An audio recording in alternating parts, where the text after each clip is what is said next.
Good evening, students. Welcome to the session. Good evening, Namrata.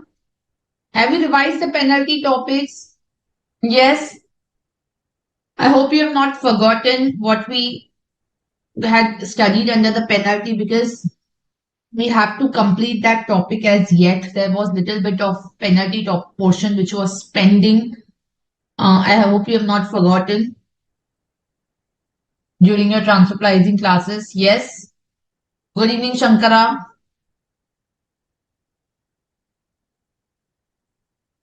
Yes, students. Did you revise?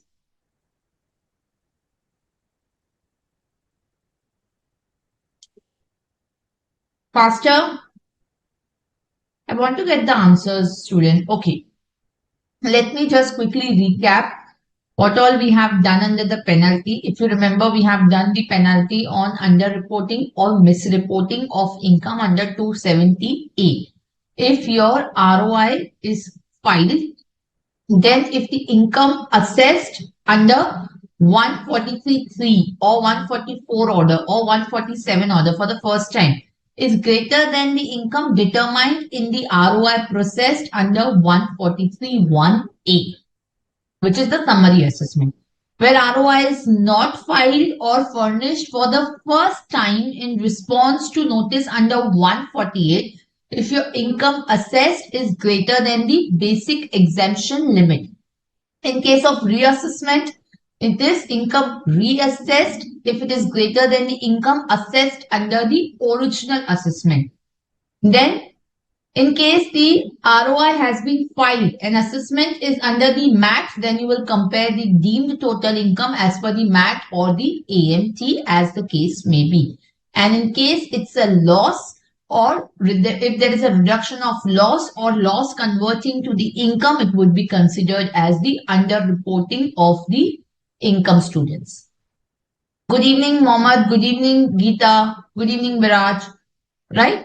Then in that particular case, the A minus B is the underreported income. The A minus B is the underreported income, which is the assessed income minus the income determined under 143.1 or assessed income minus the basic exemption limit in the second case where you have not filed the return itself, or it is income reassessed minus income assessed under the original assessment. And in case of the MAT or AMT, it is A minus B, which is the total income as per normal provisions minus total income excluding the underreported income as per normal provision plus total income as per MAT minus deemed total income excluding the underreported income as per the MAT. And then the tax on the underreported income will be the tax which is payable on the underreported income. In case of the where you have not filed the return, so in that particular case, the tax will be tax on underreported income plus the basic exemption limit. Because you are doing A minus B is the underreported income, right? But you will calculate the tax on the underreported income plus the basic exemption limit because your underreported income you have reduced by the basic exemption limit. So ideally, it's your total income will be your underreported income plus the basic exemption limit. And in case of the loss, it will be the tax on the loss as if it is the total income. And what will be the underreported income in case of loss? Loss claim minus the income or loss assessed or reassessed. Then we studied about the misreporting. Misreporting is in 6 cases when you are misrepresenting or suppressing the facts, when there is failure to record the investment in the books of accounts, claim of expenditure not substantiated by the evidence, recording of the false entry for which there is also a penalty under 271 AAD, failure to record any receipt, failure to report any international transaction. In case of the deviation in the arm's length price as computed by you versus as computed by the transfer pricing officer, that would not be resulting in the underreporting of income, right? That would not be resulting in the underreporting of income provided you furnish all the documents. You have maintained all the documents. Now you would have studied what are the documents for transfer pricing, the TP audit report, the local file, master file, CBCR. You have maintained that. And in case there is a failure to report any international transaction, then not only you will have the penalty under the transfer pricing, what you have learned already, which is 2% of the value of international transaction, but you will also have 270A students, right? Now, under 270A, underreporting 50% of the tax on the underreported income. In case of misreporting, it is 200% of tax payable on the underreported income. Fine, students. So, this is how the underreporting of income we have done. Any questions so far? Any questions, students? Yes or no? Then we have solved several questions around that. So I told you cases not included within the scope of underreported income if the assessee offers the explanation to the satisfaction of the assessing authority that the explanation is bona fide and all the material facts are disclosed. Underreported income is determined either on the basis of the estimates and if the accounts are correct and complete to the satisfaction of the authority, but the method employed is such that the income cannot be properly determined. Or there is underreported income is based on estimate and the assessee himself has disallowed certain expenditure.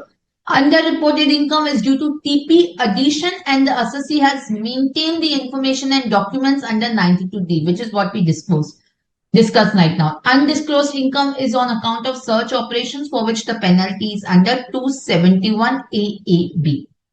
Then what are the other penalties that we did? Under 271 AAD, which is the good evening Dilip. Under 271 AAD, penalty for false entry in books of accounts or omission of entry to evade the tax liability. Now, false entry includes false documents, invoice without actual supply of goods or services, invoice from person who does not exist. Then the penalty will be equal to the amount of false or the omitted entry. Penalty is also leviable on the person not only making the false entry but any person who is enabling the other person to make a false entry. Plus there will be prosecution under 276C and 277A. Then we studied certain different penalties in relation to the TDS, failure to deduct the TDS or failure to pay the TDS under 194B, RSBA.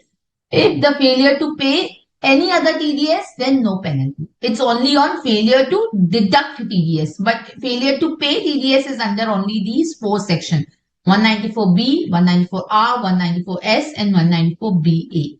Right? Failure to collect TCS, again there's a penalty. Failure to furnish the TDS, TCS statements, failure to obtain TAN, failure to furnish information or furnish incorrect information for the remittance outside India under Form 15CA, and furnishing incorrect reports by the chartered accountant, there is also a penalty. Then we had done 271 AAB while we were doing the search cases, 30%, 60%, and we had done 271 AAC while we were dealing with the cash credit, 68 to 69D, right? There is a penalty which and the tax of 78%. Remember that, students? Any questions so far? Yes, students? Any doubt? Any questions, students? Yes, before we move on further, any questions? Yes, as I said, if the transfer pricing documentation is not maintained, then it will be considered as the misreporting because you have not reported the international transaction itself, right, students? You have not reported the international transactions. So if there is a failure to furnish the TP audit report, there is 1 lakh rupees penalty, right? And in case you do not maintain the transfer pricing documentation, students, so that time also I told you that there is a penalty for non-maintenance, failure to furnish the information, which is 2% of the value of the international transaction. So which is in addition to the 270A. So if you are maintaining the documentation and if there is a variance between the ALP calculated by you versus the ALP calculated by the TP officer, then in that case, that will not be considered as the underreporting of income. Fine. Now, there are certain case laws that I would like to discuss over here. Okay, are you with me, students? Yes or no? So, can penalty under 271C? There was a question before the Supreme Court, very recent decision. Be levied. What is 271C, students? What is 271C? Yes, which is failure to deduct the TDS or failure to pay the specified TDS. So the question before the Supreme Court was, can the penalty under 271C be levied for non-payment or delayed payment of the TDS? So as I said to you, that 271C is applicable in case of failure to deduct the TDS, A.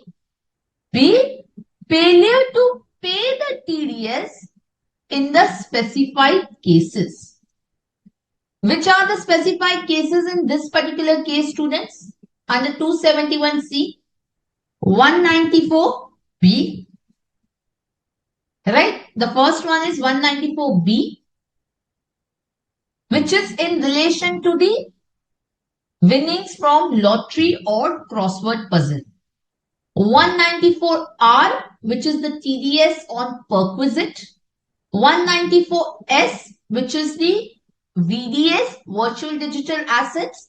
And 194BA, which is the online gaming.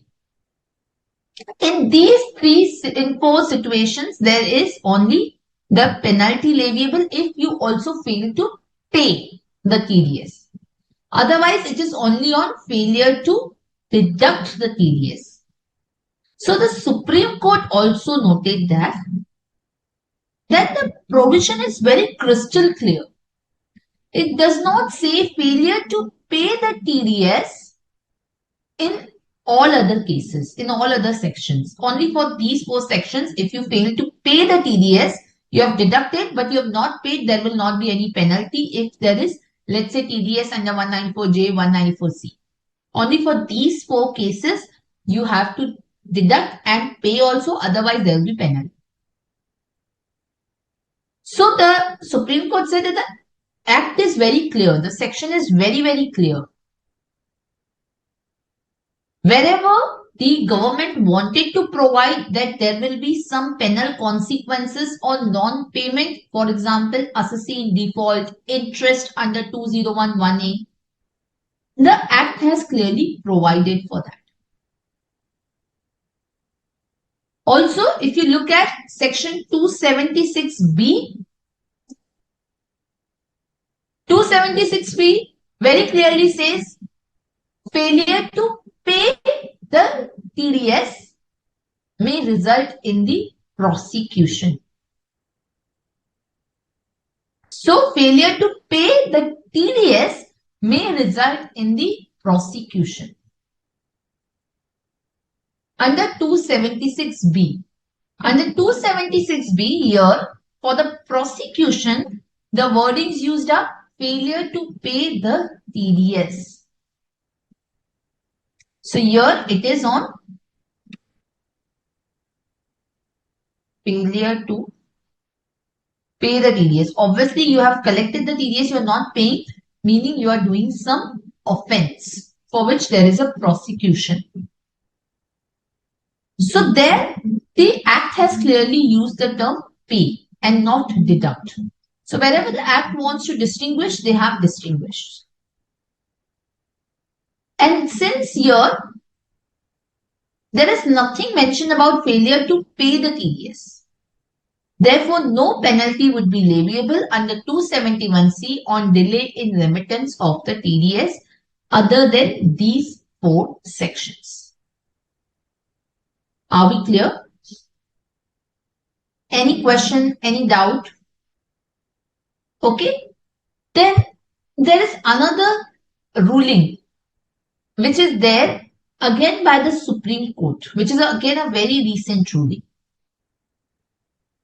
In in that case, the question before the Supreme Court was, can the prosecution under 276B, which is failure to pay the TDS, be launched for delay in depositing the TDS to the central government, where the delay and the amount of TDS were not substantial. And the assessee had eventually deposited the TDS. So he had delayed it by some months, but he had eventually deposited, and the amount was also not very huge. So the question before the Supreme Court was that is the prosecution section which is there under 276B, is it so stringent that the assessee's quantum of the TDS and that the eventually assessee has discharged his liability will be ignored, and straight away the prosecution will be launched. So the Supreme Court noted here a CBDT circular wherein it is mentioned that the prosecution will not normally be launched where the amount involved or the period of default is not substantial, and where the assessee has eventually deposited the amount to the central government. So here the Supreme Court upheld the High Court decision that the prosecution in this case will not be launched. Are we clear? So there is a CBDT circular which says that failure to pay the TDS or the TCS, the prosecution will not be launched if the amount does not exceed, if the amount of TDS or TCS does not exceed rupees 25 lakh and the TDS is eventually deposited within 60 days.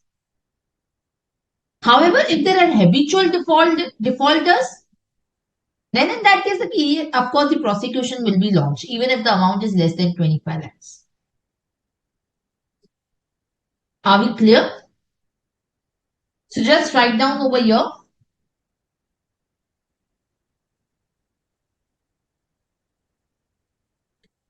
Supreme Court has relied on CBDT circular, held that prosecution shall not be launched in cases where TDS or TCS is not substantial and deposited eventually.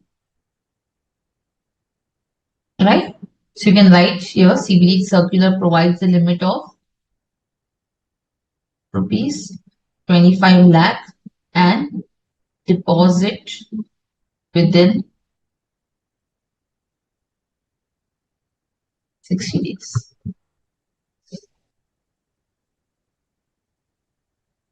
Are we clear? So basically the prosecution should be launched only in cases where the defaults are willful. Where the defaults are not willful, let's say for example, I have not filed a return of income, but that was due to some, let's say, misunderstanding of mine that I am not required to file the return. So in that case, the prosecution should not be launched. It should only be launched in the cases where there is a willful default. Are we clear? Similarly, let's say for example, if the search operations are carried out and the income tax officer discovers certain unaccounted transactions, unaccounted loan. Now, would that mean that the prosecution will be launched in that case? The answer to that is no. The reason being that, as I said, that the prosecution has to be launched in cases where the defaults are willful. where there is a willful failure to record the transaction, or where there is a willful failure to evade the taxes. So, in cases, as I told you, where there's a willful attempt to evade the tax, penalty, or interest, then the prosecution will be launched. So, there has to be a willful attempt to evade the tax, penalty, or interest. So, basically, there has to be an attempt to commit the crime on the part of the accused. So until and unless it is determined that the unaccounted transaction, let's say for example, which are discovered during the search, that in fact, yes, they are a taxable transaction. Yes, these are the taxable transaction. Until then, the prosecution merely cannot be launched. Yes, Namrata, default more than 60 days for the deposit of the TDS or TCS. Are we clear? Yes or no, students? Any questions? Any doubt? Okay. Now, one more important penalty that we have to do, which is the 271D, E, DA, DB. Now, what are these? What are these penalties? So, there is a provision, just write down.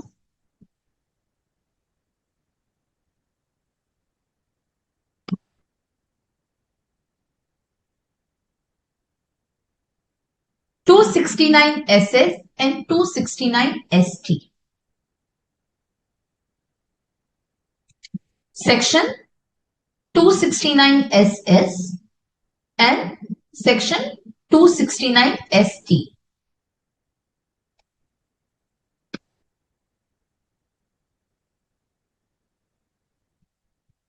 Fine, students.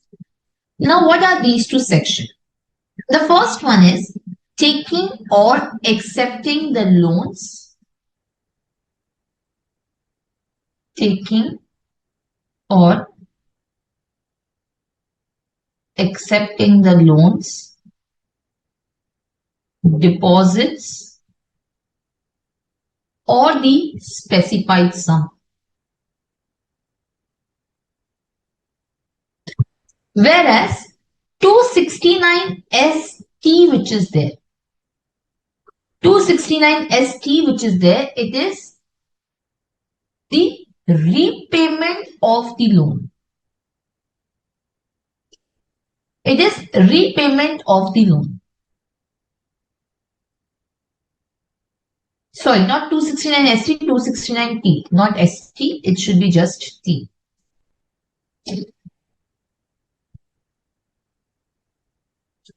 Just write 269 T, which is repayment of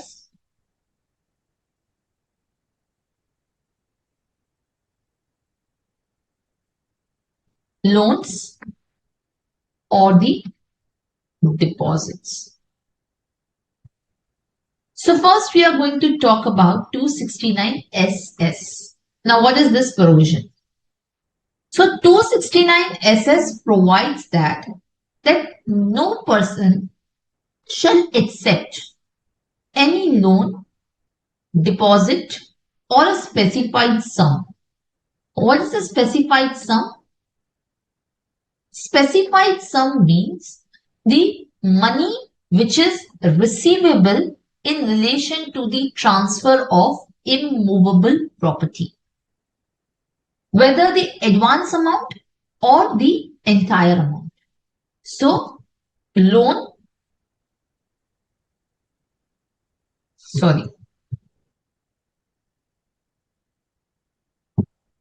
deposits, specified sum means sum received,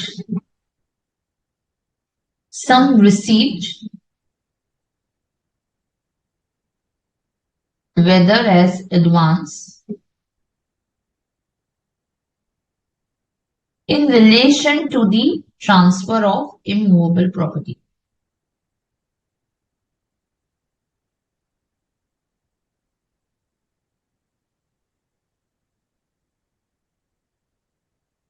So no person basically should receive or accept the loan, deposit or specified sum from any other person except by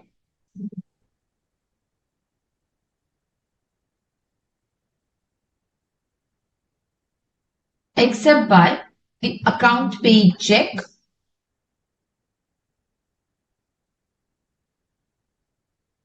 bank draft, account paid bank draft, or the ECS, electronic clearing system, or through any electronic mode.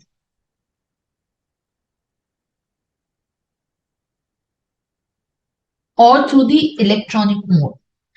If the amount of the loan deposit or the specified sum, if the amount of the loan deposit or the specified sum or the aggregate amount of the loan deposit or specified sum exceeds rupees 20,000.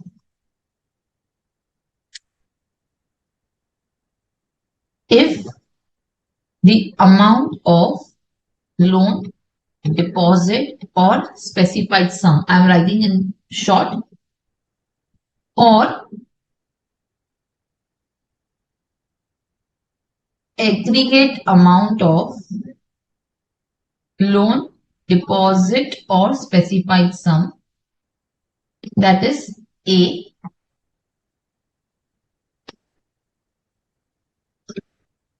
or on the date of accepting the loan, deposit or specified sum, any loan, deposit or specified sum which is accepted earlier is remaining unpaid,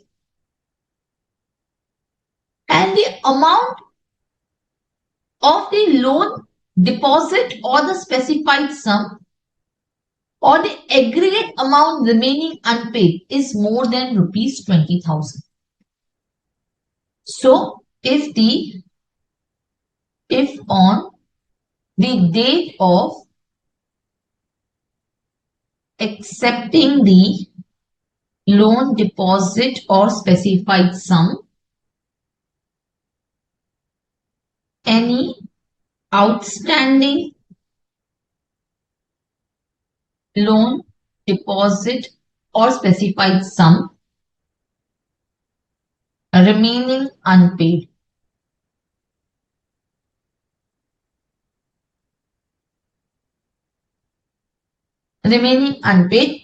or the third one, the aggregate of A plus B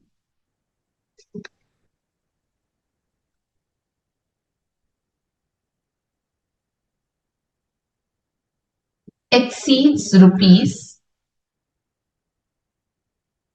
greater than equal to 20,000. Are we clear? So in this case, you have to, if it exceeds 20,000, the person has to accept LDSS only by account paid check, account paid bank draft, or the ECS or the electronic mode. Whether the amount of loan, deposit or the specified sum exceeds 20,000 or the amount remaining unpaid, which is on the date of taking or accepting the loan, deposit or specified sum exceeds 20,000, or the aggregate of the unpaid plus the amount that you are taking at the moment is exceeding 20,000 or more. So in that particular case, 269 SS is attracted.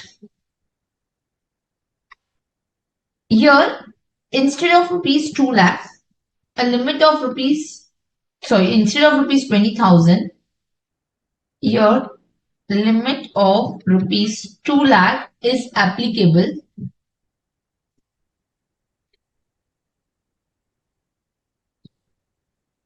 if the loan or deposit is accepted by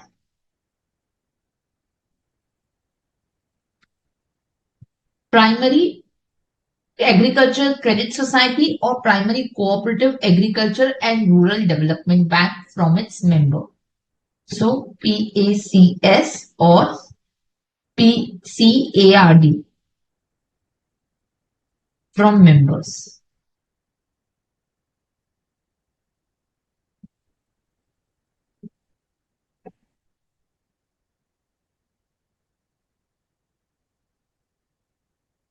Or a loan is taken from the Primary Agriculture Credit Society or the PCARD by its member, either from its member or to its member. In that case, the 2 lakh limit will be applicable. Also, this particular section will not be applicable if the loan deposit is taken from or accepted by the government or the bank or any post office saving bank or cooperative society. Are we clear? Also, in cases where the person involved in the transaction derive income only from agriculture, where there is no other income chargeable to tax. So you can write down 269 SS not applicable if loan or deposit accepted or taken by bank, cooperative, cooperative bank, government,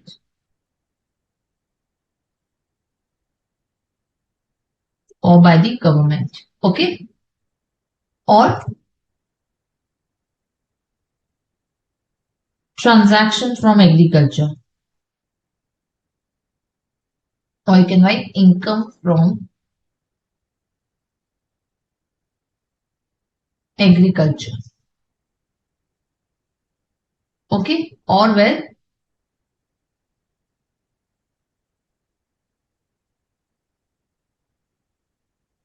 no income chargeable to tax. Are we clear? So in this particular case, 269 SS is becoming applicable. Now, in case you fail to comply with the provisions of 269 SS, there will be penalty under section 271D. So here you will have non-compliance with section 269 SS will result in penalty under section 271D, which will be sum equal to the sum equal to the amount of loan, deposit or SS. Sorry. Are we clear? I'm sorry. So basically, 269 SS, if you violate, if you accept more than 20,000 in cash for the loan, deposit or any specified sum in relation to immovable property, then there will be the penalty under 271D, which will be equal to the sum of loan, deposit or the specified sum. Are we clear? Dilip, we are going to talk about the burden of proof in prosecution. Give me some time. We are going to talk about that. Yes, Namrata, sale consideration with respect to the sale of immovable property is also covered. Even the advance amount received is also covered, irrespective of whether the transfer will actually take place. Even if, let's say, for example, the advance may get forfeited in future if you are not actually buying the property, that will also be covered for 269 SS. Dilip, it will be the principal only because it talks about loan or deposit. If interest also is outstanding, that's a very good question. It will be considered as a part of loan. This limit is per transaction plus the aggregate of the amount also, Namrata. Yes, students, is this clear? Yes or no? Fine. So this is 269 SS. Similarly, we have 269 T, which says that no person,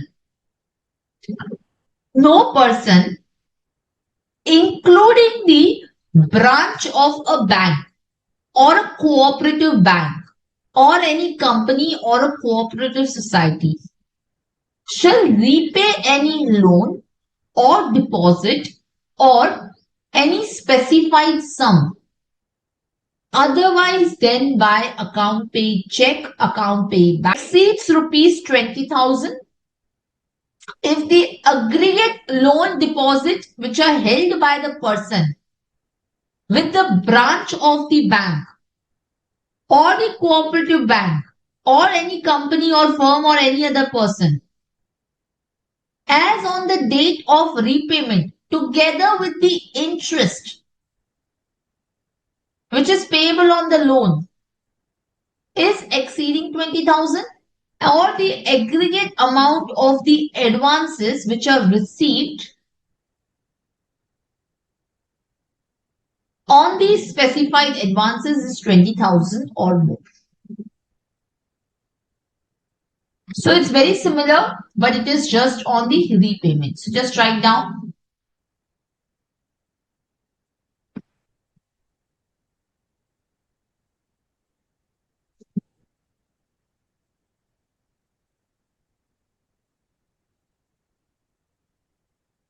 no branch of bank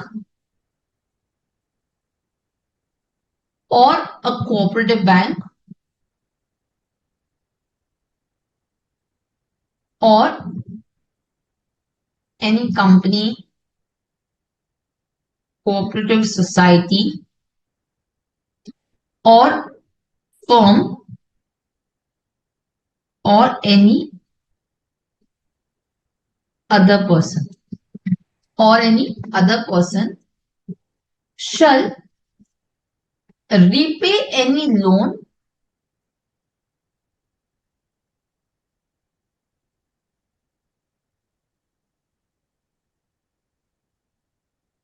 or deposit or the specified sum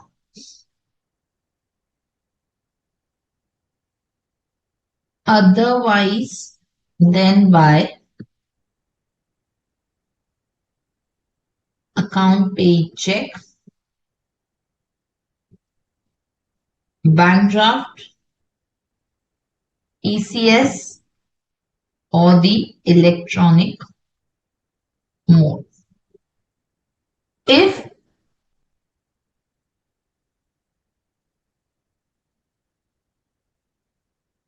the loan, deposit or the specified sum. Dilip, if you see here, they have used specifically together with the interest or the aggregate amount of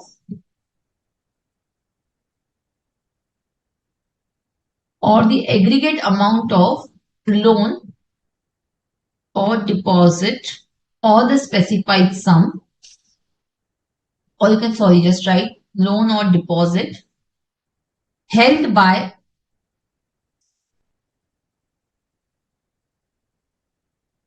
person with the branch of bank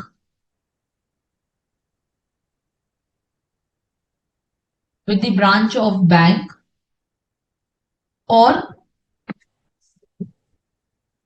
cooperative society or any other person. So the amount of the loan held by a person who is repaying the loan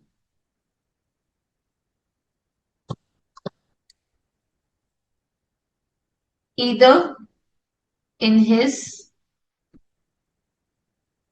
own name or jointly with another person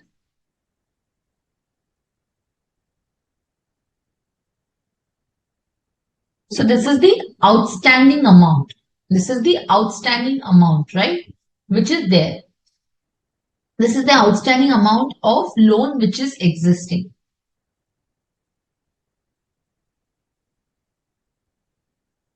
with another person.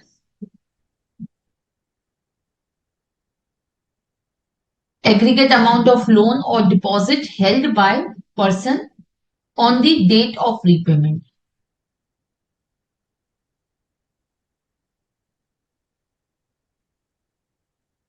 Along with interest. And finally, the aggregate of specified sum received by the person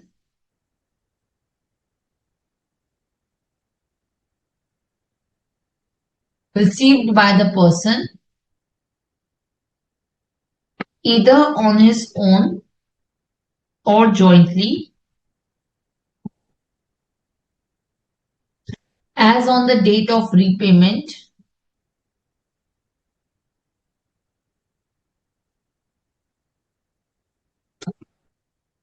along with interest is greater than equal to rupees 20,000. Again here the limit of rupees 2 lakh is applicable if the loan or deposit is paid by a PCAS or PCARD to its member or by its member. Are we clear? So I'm just copy pasting here the same point.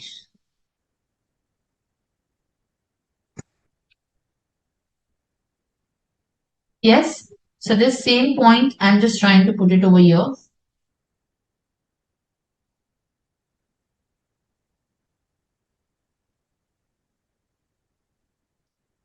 I think it's not pasted properly.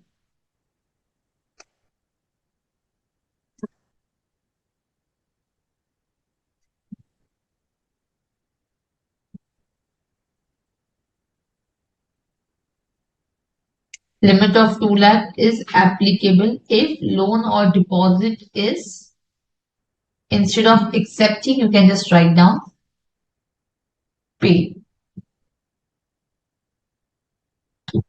Then again, 269T is not applicable where the repayment is made by the branch of a bank or a cooperative bank. If the repayment is made by a branch of a bank or a cooperative bank, if the repayment is made by them, such repayment could be made by crediting the amount of the loan or deposit to the saving bank account or to the current bank account. So in that case, that limit will not be considered. So where the repayment is made by the branch by crediting the amount of the loan to the saving bank account or to the current account, if any, with the branch of the person to whom such loan or deposit has to be repaid. In that case, 269T is not applicable. So just write down 269T not applicable if repayment by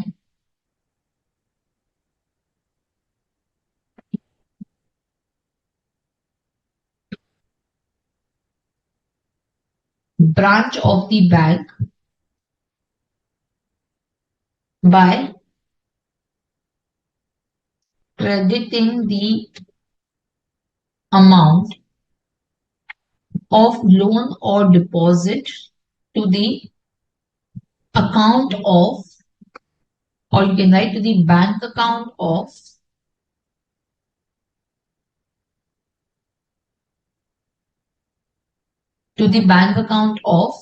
person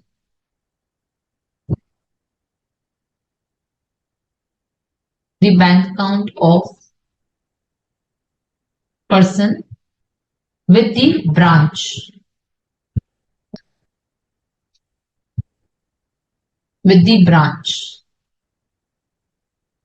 to whom such loan or deposit has to be repaid.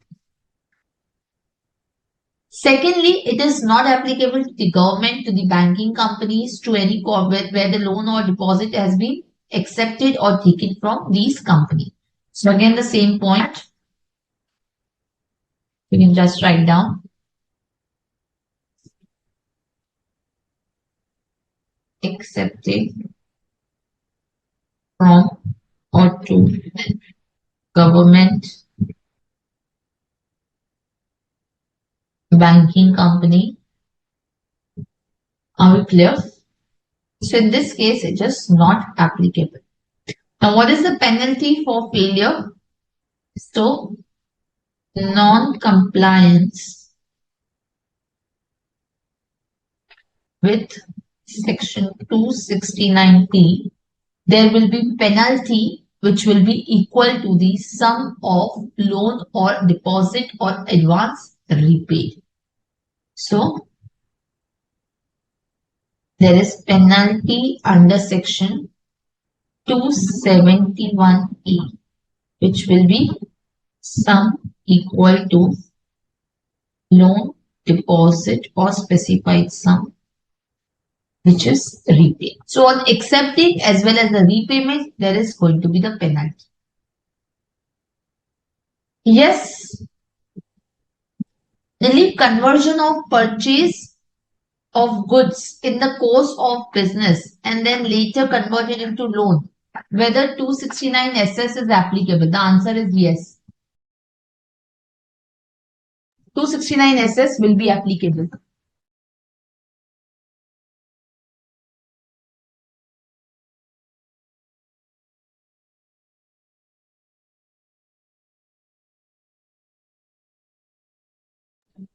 Are we clear? So 269 SS will be applicable in that particular case. Okay, students, any questions with respect to 269 SS, 269 ST? Yes, students, faster. Any doubt? So these are the penalties which are applicable. Yes, we have to deal with two more sections, but first for now, these are the sections which I wanted to cover up. Yes or no? Now, there are certain case laws that I would want to discuss over here. What are the case laws? Can loan exceeding the specified limit advanced by a partnership firm to the sole proprietorship concern be viewed as violation of section 269 SS to attract the levy of penalty? So, did you get the students' question what I'm asking over here? Can the loan exceeding the specified limit advanced by a partnership firm to the sole proprietorship concern of its partner will fall under 269 SS? That is the question that I was asking you. So, loan by a partnership firm to the partner's sole proprietary concern more than 20,000 in cash, will it attract 269 SS? What do you think, students? 269T is not clear. Namrata, I'll explain again. It's nothing but the exact opposite of 269 SS, Namrata. 269T is repayment, Namrata, and 269 SS is the acceptance. So, let's say for example, I'm talking about Mr. A who has given the loan to Mr. B. Let's look at like that. Mr. A who is giving the loan to Mr. B. Now, Mr. B cannot accept the loan of more than rupees 20,000 in cash, Namrata. So, if he accepts, there will be penalty under 271T, which will be the amount of loan. Similarly, let's say for example, now Mr. B is repaying the loan. Mr. B is now repaying the loan. Now, in that particular case, the Act says that when Mr. B is repaying the loan, then the loan repayment, if it is more than 20,000 in cash, even that is not permissible. So Mr. B cannot accept the amount of loan in cash more than 20,000, nor he can repay the loan more than 20,000. Otherwise, there will be penalty under 271E, Namrata. Is that clear? So that's why it says no branch of banking company or the cooperative bank or any other person or any company or cooperative society or any firm shall repay any loan. They will not repay any loan, deposit or specified sum which they have received otherwise than by account paid check, bank draft, ECS or electronic. Are we clear? Yes or no, Namrata?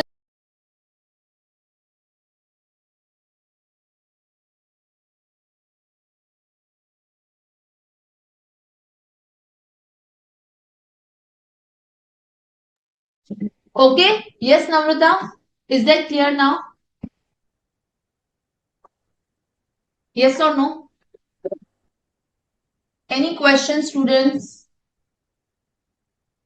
Yes, it will attract because two different persons, Dilip. Interest will also be considered in 269 SS, although it doesn't expressly say Mansha, but the loan will also include any outstanding interest. That's one way to argue. The another way to argue is where the Act wanted the interest to be covered. That was specifically mentioned under 269T.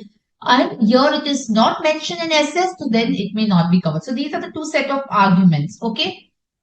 Mr. A can give loan in cash. Yes, Mr. A can give loan in cash. The penalty is on the acceptance. I cannot accept. Clear, Namrata? Yeah. Now coming back to the case law that I was discussing, whether the amount advanced by a partnership firm to the partner who is running his sole proprietorship. So in this case, Madras High Court had held that the firm and the partners, there is no separate identity of each one. Although under the Act, the firm and the partners are two different, but there is no separate identity for the partnership firm and the partner is entitled to use the funds of the firm. And in this case, there was a bona fide present. There was a reasonable cause shown by the assessee and therefore the penalty was not levied. So in this specific case, it was held that there is no separate identity for the partnership firm and the partner is entitled to use the funds and therefore the penalty under 269 SS will not be leviable. Similarly, before the Delhi High Court, the same question was, is penalty under 271D imposable for cash loan or deposits which are received from the partners? So the courts have held that 269 SS would not be violative when the money is exchanged between the partners and the firm, since the partnership is not a separate legal entity. However, in one of the civil law case, the Supreme Court has held that the partners are distinct from the partnership. So what did the Delhi High Court held? The Delhi High Court has held that there was money which was brought in by the partners into the firm. The transaction is not to avoid the taxes. The creditworthiness of the partners and the genuineness of the transaction is proved. And therefore, the 271D or 271E will not be invoked in this particular case. will not be invoked in this particular case. Are we clear? Any questions, any doubt? Yes or no, student? Then one more case, which is, well, let's say for example, the assessee is not repaying the loan in cash, but is making the adjustment entry in the books of accounts. We generally pass creditor account debit to debtor account. So whether in that case 269T is attracted. So Bombay High Court had held that in this particular case, the assessee was liable to receive the amount from the particular customer from whom the loan was also received. So there was, from a particular person, it happened sometime that you have sold the goods also and you have taken the loan. So I have to repay you the loan also and I have to receive the money also from you. So in order to avoid the unnecessary circular transfer, both the parties agreed to set off the amount payable and receivable by way of passing the journal entries. And whatever balance amount was there, that was paid by the account paid check. Now the entry which are passed through the journal entry, that exceeded 20,000. But here if you look at it, it would have just been a formality to repay and then collect the amount from the same customer, right? Through the account paid check. And therefore the court said, in this particular case, that this will not be attracted under this particular circumstance. Although if you look at 269T, it does not make a distinction between a bona fide or a non-bona fide transaction. It just puts a condition that the loan or deposit should not be repaid other than by way of account paid check. However, if you show the reasonable cause, that is what we are going to talk about, then in those cases, the penalties may be not levied.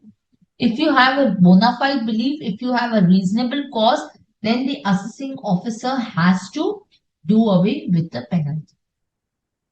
Yes, Namrata, if the loan is given by company to director, then in that case also 269 SST is also attracted. Yes, believe the person who is getting and repaying attracts the penalty. Yes, bona fide means, Namrata, genuine. Bona fide means the genuine. Are we clear? Okay. Now the next one is 269 ST, mode of undertaking the transaction.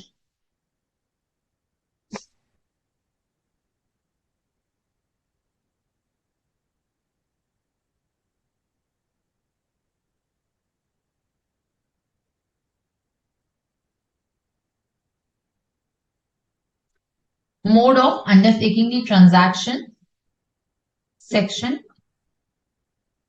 269 ST. What does it say? It says, no person shall receive an amount of rupees 2 lakh or more except by an account paid check or account paid bank draft or the ECS or electronic mode in aggregate from a person in a day in respect of a single transaction, in respect of transaction relating to one event or the occasion. So you can write down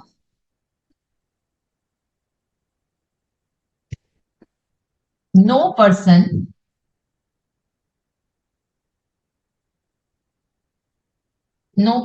shall receive an amount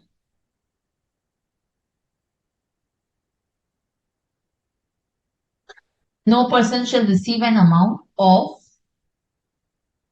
greater than equal to rupees 2 lakh except by account pay check or the bank draft or the ECS or the electronic mode. Are we clear? In aggregate,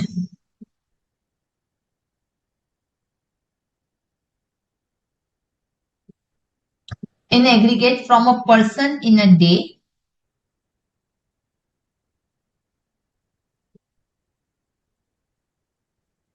in respect of single transaction,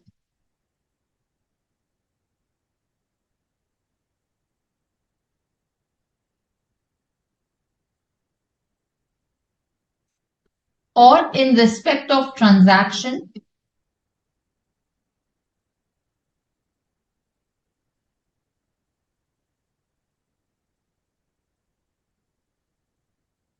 relating to one event or occasion.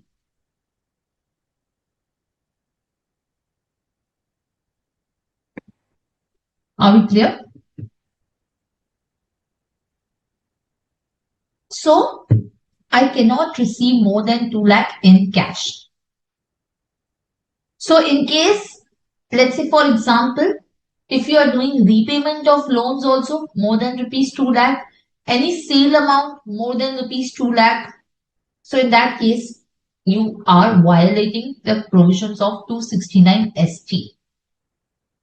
And what is the penalty in case of 269 ST? The amount received which is there will be penalty under 271 D. So in this case, my penalty will be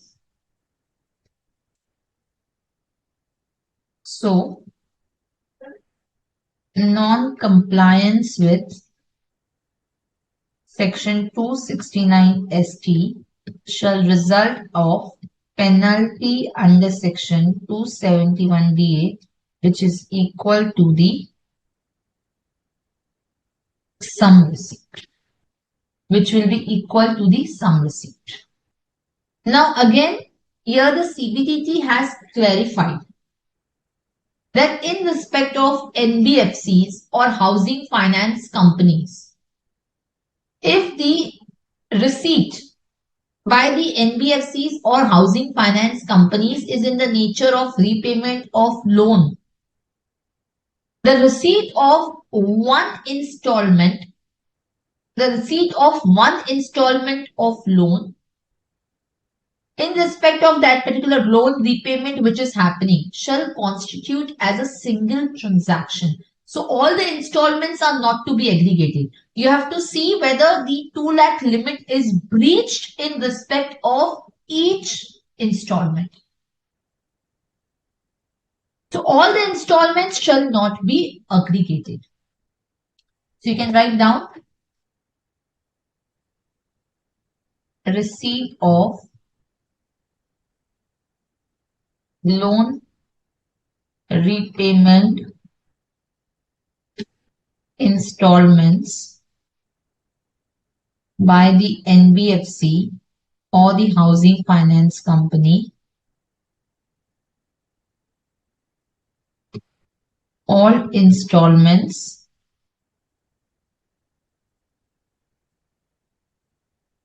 not to be aggregated. Are we clear?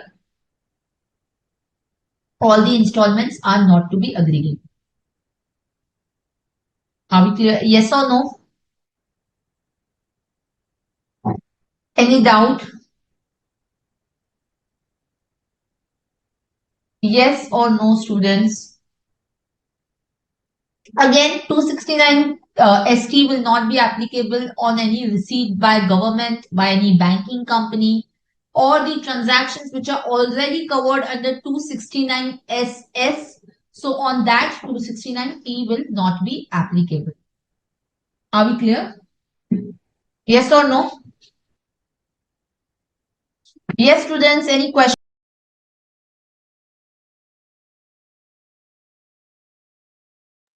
Yes or no? Okay. So you can write down 269T, sorry, 269ST not applicable. Receipt by government, banks. Secondly, transaction covered under section 269 SS because that is specifically having the lower limit, so that shall apply. Then, yes, received by credit card companies.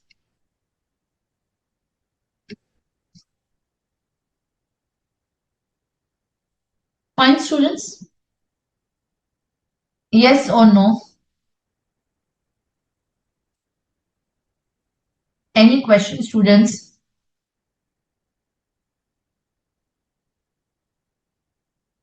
Yes or no, students? Any questions? Okay. One more thing now in respect of the agricultural produce or the agriculturist cash sale of agricultural produce. So if you remember, Section 40A3, which provides for the disallowance of an expenditure exceeding rupees 10,000, which is in cash. Wherein there is a rule 6DD, which carves out the exceptions from 40A3, which includes payment made for purchase of agricultural produce. So even if agricultural produce purchase is more than 10,000 in cash, no disallowance under 40A3 can be made. Now, what about section 269 ST, which prohibits the receipt of rupees more than 2 lakh in cash? So, any cash sale of an amount of rupees more than 2 lakh, see, for the purchaser, there is no disallowance under 40A3. But what about the seller who is selling for more than rupees 2 lakh in cash? So whether here also there will be 269 ST which will get attracted. So the CBDT has clarified that the cash sale of agricultural produce will not attract 269 ST. So here cash sale of agricultural produce is outside the purview of 269 ST. Since no disallowance to purchaser under section 48. Under section 48. Delete example for one event. Let's say, for example, there is some business event happening. For that one event, there are receipts more than rupees 2 lakh. So that is the example. Yes, now the last penalty that we are going to talk about is 269 SU, not the penalty, the provision. What is this provision? Maintaining facility for accepting payment through the prescribed electronic mode. So the prescribed electronic mode. So what is this provision? So every person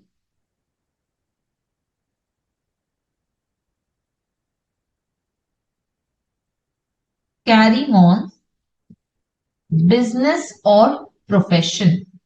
Every person carrying on the business or profession, or you can just write down every person carrying on business, not profession. It's just for the business. Every person carrying on the business, if his total sales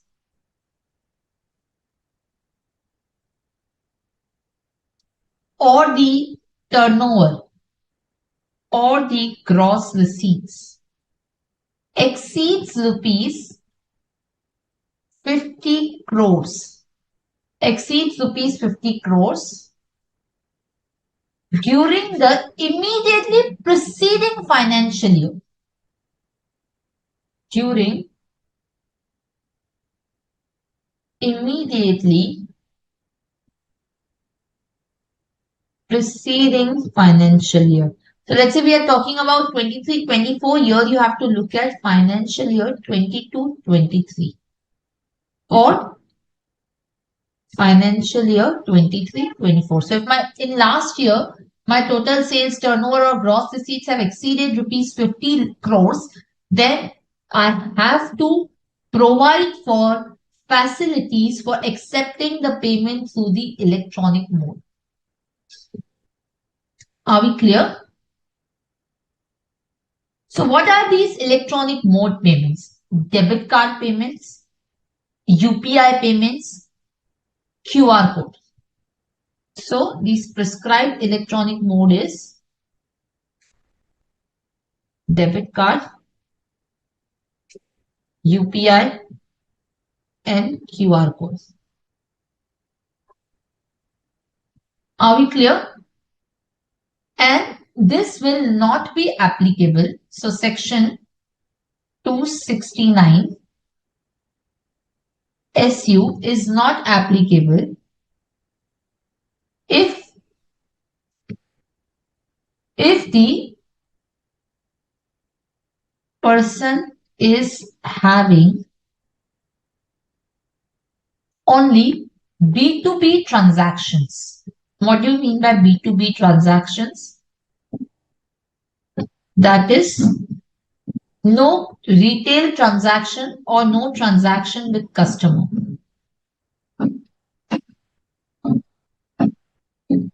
No transaction with the customer. So only it deals with the businesses.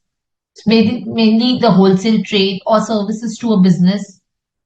If at least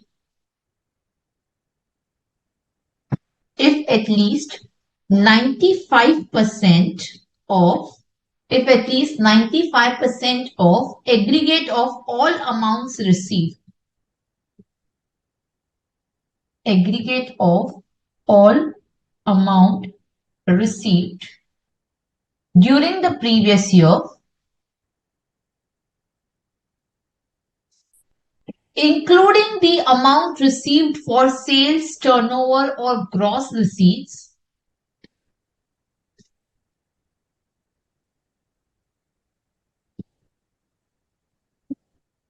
turnover or the gross receipts are by mode other than cash. Are by mode other than cash.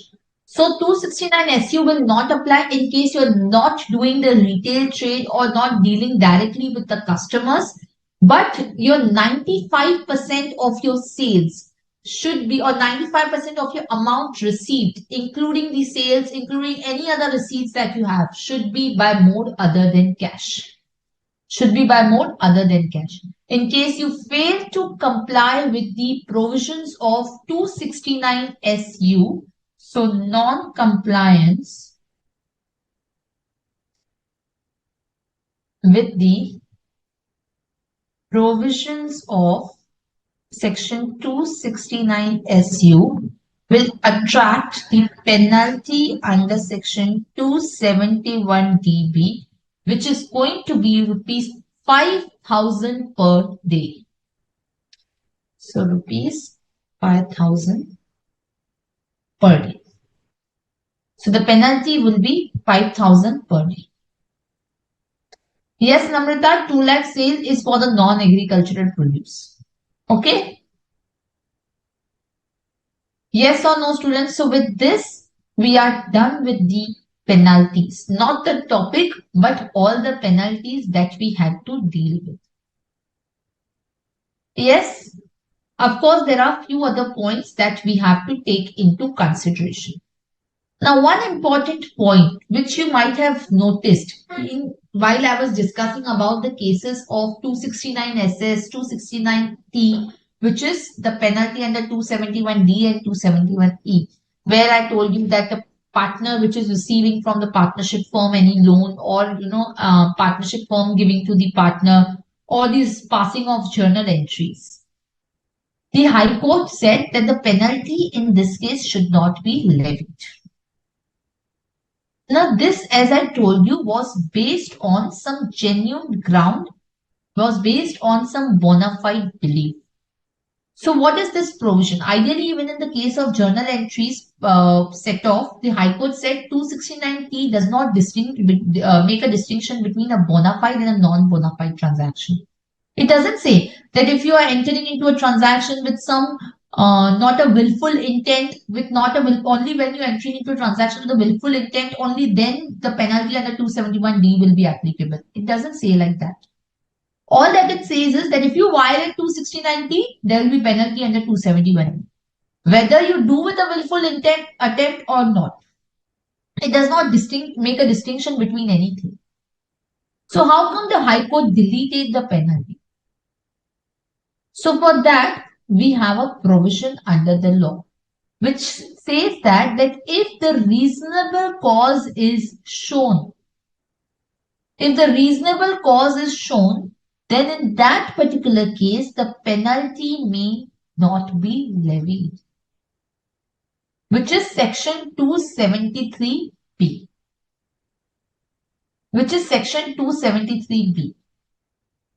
So section 273B of the Act provides that if some reasonable cause is shown, penalty will not be imposed.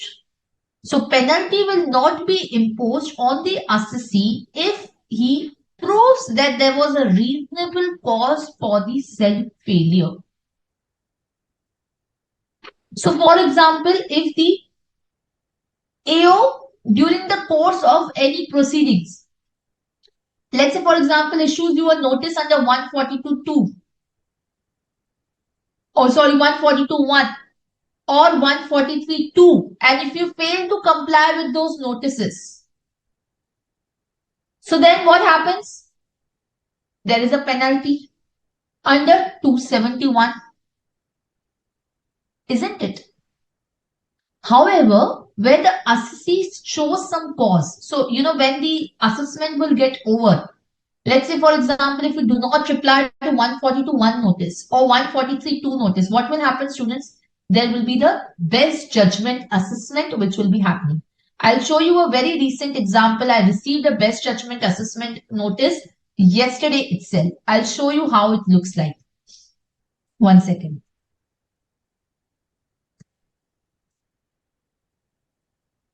Let me show you that notice so that you get to know. So then in that case, if the best judgment notice is passed, students, what will happen, students?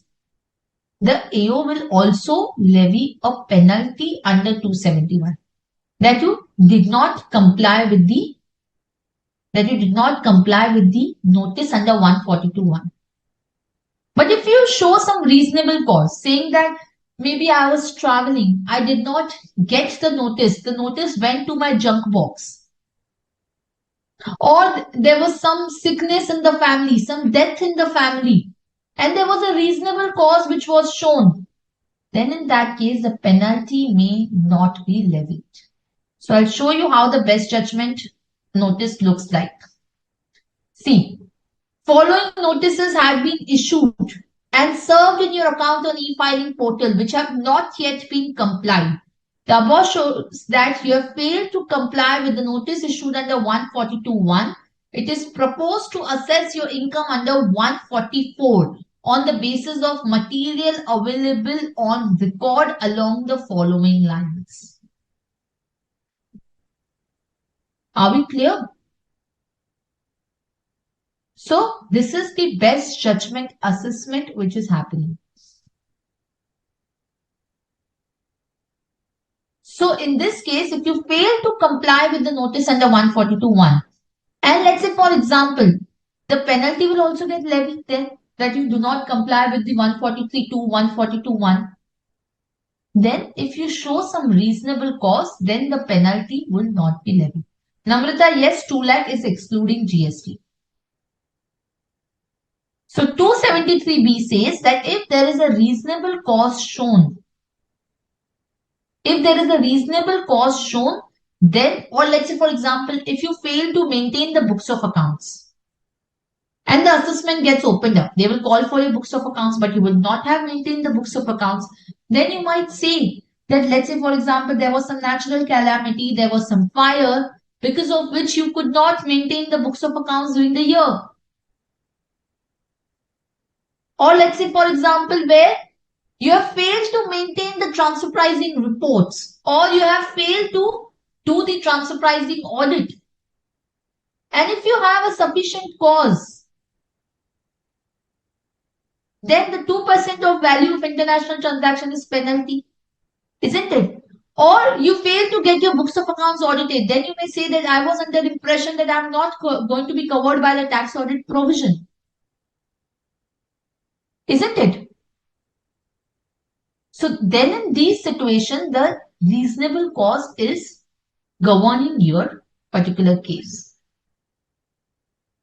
which says that the penalty will not be levied in such a situation where the assessee provides the reasonable cause. Or let's say, for example, if you fail to deduct the TDS, you may have a reasonable belief that this particular transaction was not leviable to any TDS, or this was not leviable to any TCS. So hence I have not deducted or collected any TDS or TCS. Or I was under the impression that the payment by a partner to a partnership firm or partnership firm to a partner is not covered by 269SS or 269T. So then in that particular case, the penalty should not be levied on me because there is a reasonable belief that I had formed on a particular ground. Yes, so just write down over here. But this reasonable belief is not available for penalty under 270A, which is underreporting or misreporting of this. Fine. In that particular case, you cannot be saved from the reasonable belief. Just write down. Section 273B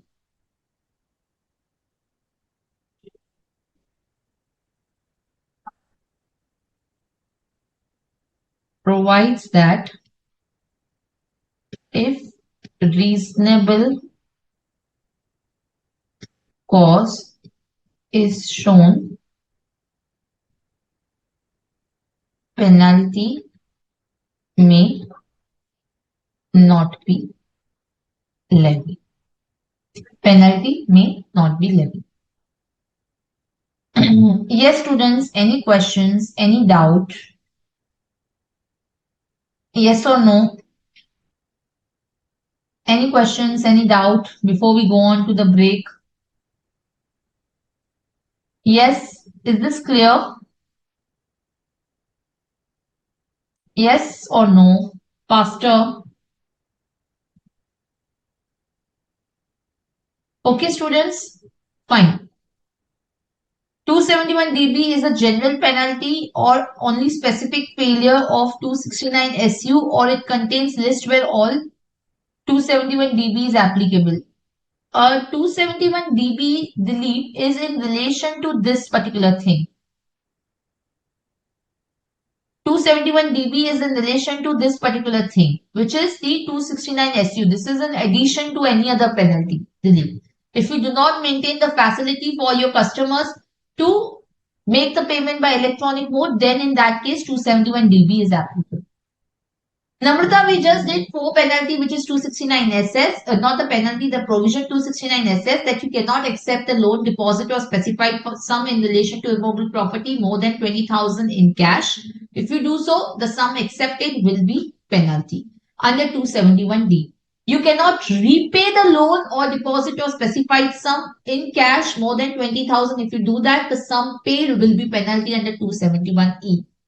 Then you cannot receive the amount more than rupees 2 lakh in cash from a person in respect of single transaction or in a single day or with respect to one event. If you do that, the amount received will be penalty under 271DA.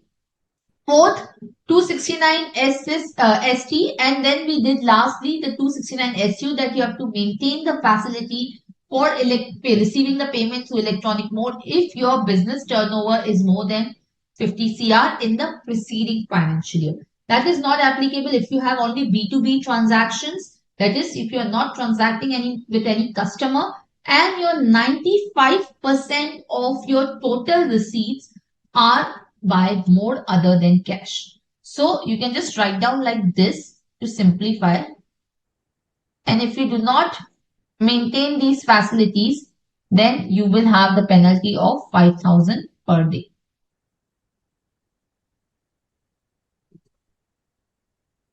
Let me just make it a little simpler for you.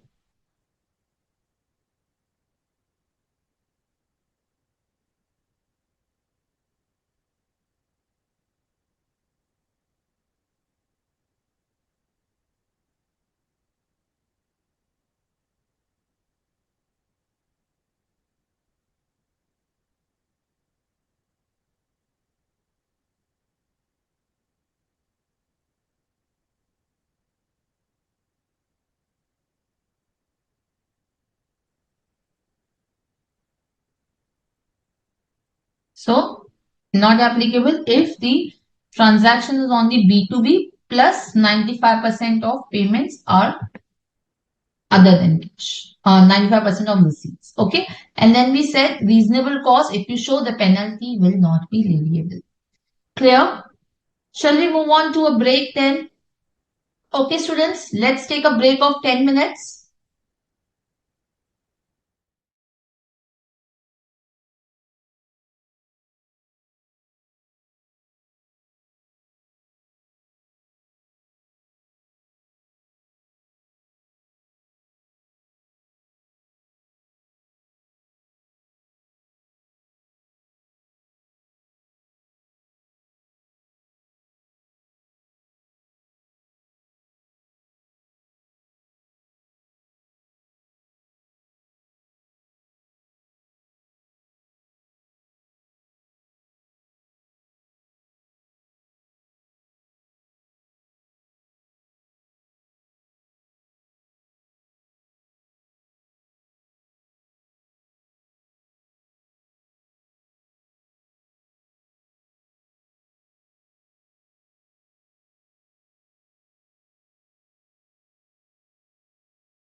particular part of penalties that we have to deal with are some kind of procedural issues, and then we will start now with the black money law also, which is important. So in the next 15 minutes, we are going to finish off the penalties topic.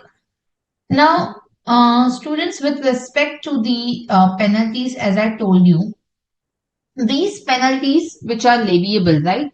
So as I told you that the penalty under 270A which is there is in addition to the any other penalty that may be levied, which is, for example, non-maintenance of books of accounts or non-maintenance of TP documentation. So in those cases, the penalty under 270A will be in addition to the penalty under 270A, right? Now, understand one very, very important thing.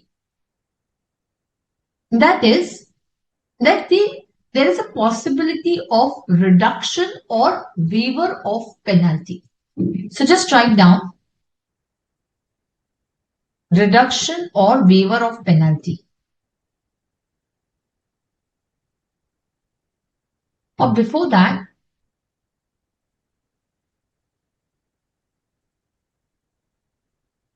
reduction or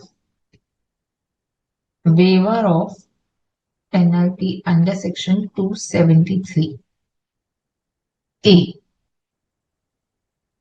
So basically, under 273A, the PCIT or the CIT,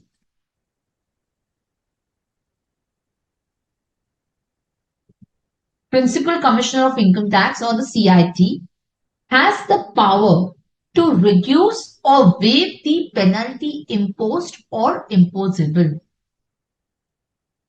So basically, in what cases they can exercise these power?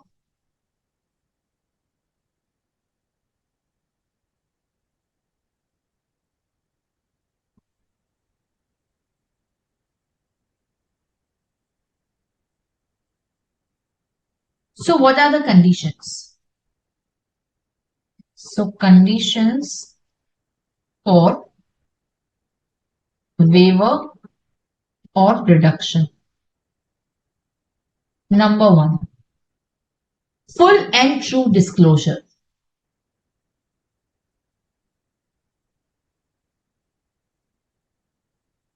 So basically, the reduction or waiver would be permissible if prior to the detection of the concealment of income or prior to the any kind of misrepresentation that you have made or suppression of facts that you have done, the assessee suo motu comes and makes a full disclosure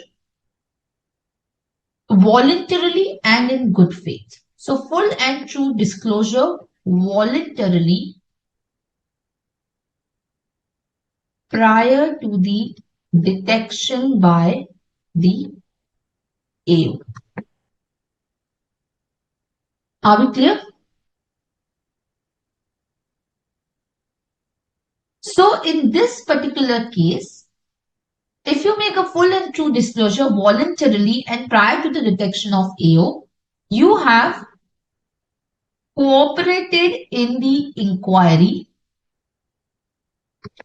You have extended all the cooperation with the department and you have paid the tax plus the interest, which is payable. Then in that particular case, the penalty may get waived under 273A. This is even applicable in case of penalty levied under 270A for underreporting and for misreporting. However, in that case, the PCIT or CIT can waive or reduce the penalty only if the income is less than rupees 5 lakh. However, if the income is more than rupees 5 lakh, he needs the approval of the PCCIT, CCIT, PDGIT or DGIT. So, penalty under section 270A can be waived or reduced without approval if income less than rupees 5 lakh, with approval of higher authorities if income greater than rupees 5 lakh. Are we clear? And this relief which shall be available. So where the order of waiver or reduction is passed, this order can only be passed once in the lifetime of the assessee. So this waiver or reduction of penalty can happen only once in a lifetime. So this is once in lifetime opportunity. Every time you cannot request for waiver. Are we clear? So every time you cannot request for the waiver of penalty. So 273A authorizes the PCIT or CIT to reduce or waive the penalty. And this is absolutely at the discretion of PCIT or CIT.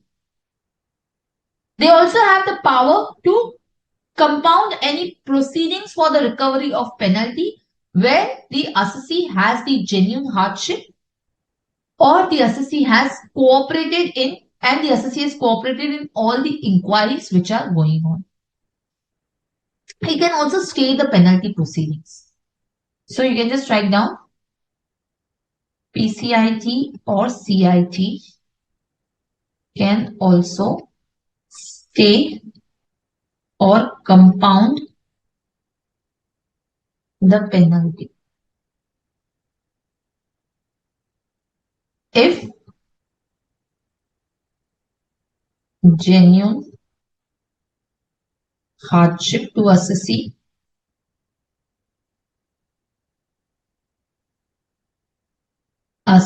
has cooperated. Are we clear? Yes or no? Any question, any doubt? And this order of waiver or reduction is final and it cannot be challenged before any authority. So order under 273A is final and cannot be challenged in any court. It cannot be challenged in any particular court. Any question, any doubt? Yes or no, students? Yes? Any questions, any doubts, students? 273A, is this clear? So basically under 273A, the PCIT or CIT gets the power to waive the penalty or reduce the penalty. Are we clear? And if it is a penalty under 270A, then of course the approval is required if it is more than rupees 5 lakh. If it is any other penalty, then in that case the approval is required if it is more than rupees 1 lakh. So you can just write down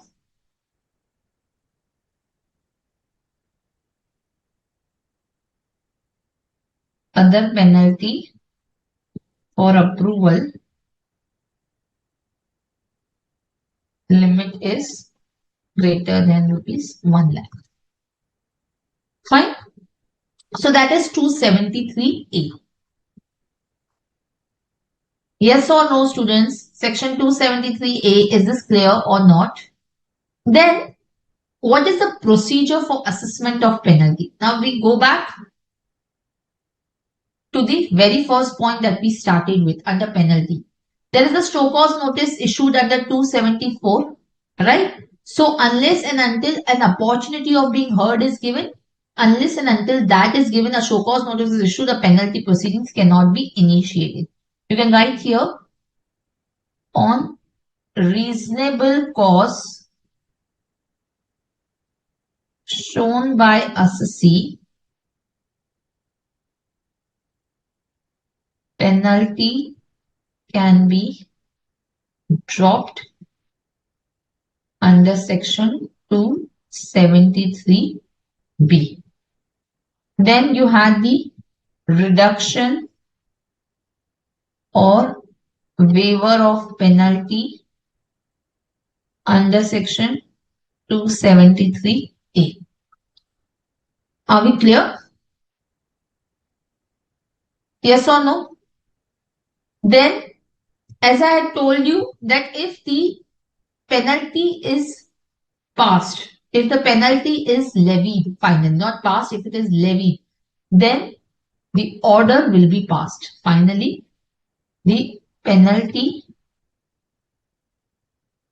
order shall be passed under 274. And this is again entirely in a faceless manner. So this is entirely a faceless scheme. Now, what is the time limit for imposition of penalty? So, where the order is subject matter of appeal to the ICAI.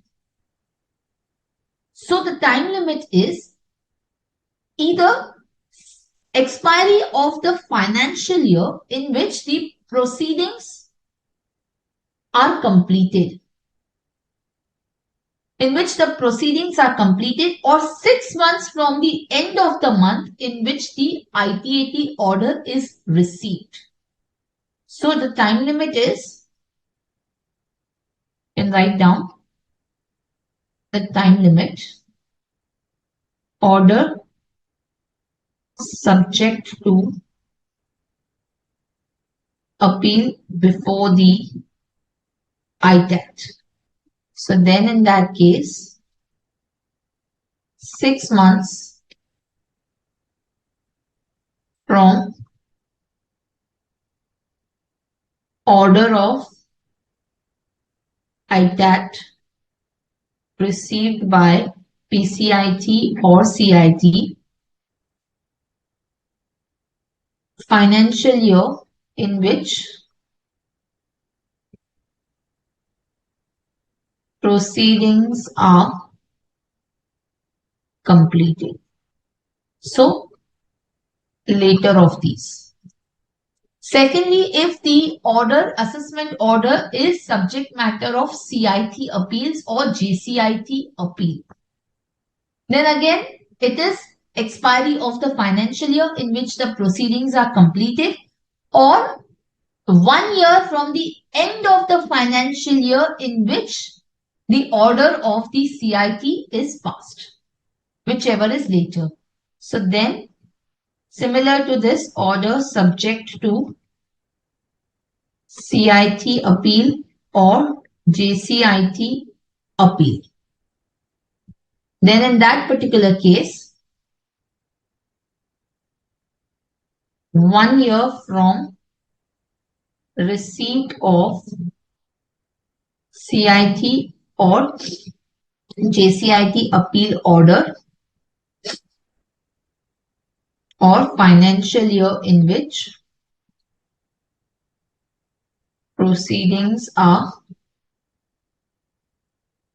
completed, whichever is later. Where the order is subject matter of revision under 263 or 264. Then in that particular case, the time limit which is given is 6 months from the order of revision is passed. Order subject to revision under 263 or 264, then 6 months from revision order is passed. And finally, in any other case, the order imposing the penalty shall not be passed later of expiry of the financial year or 6 months from the end of the month in which the imposition of penalty is initiated. So,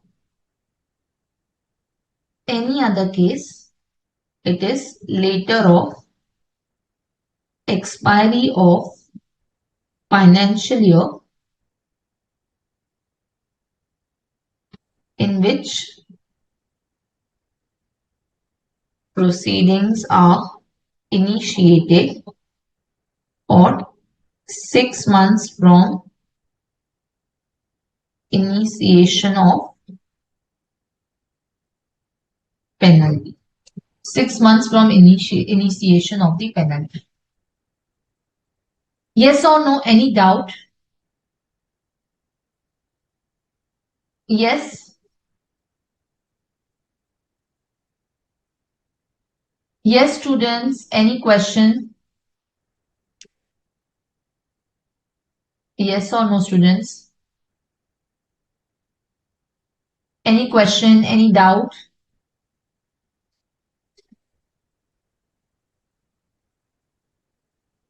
Okay. Fine. Any questions? Any doubt? Yes or no, students? Faster. I'm not getting any answer. Okay. So this is about the penalties. Then, as I said, about the now prosecution. About the prosecution. Now, under prosecution, who can be prosecuted? Let's say, for example, if an individual is there, he can easily be prosecuted. But what about the HUF? What about the company? Who can get prosecuted for the offense which is committed by the company, firm, AOP, BOI, or HUF?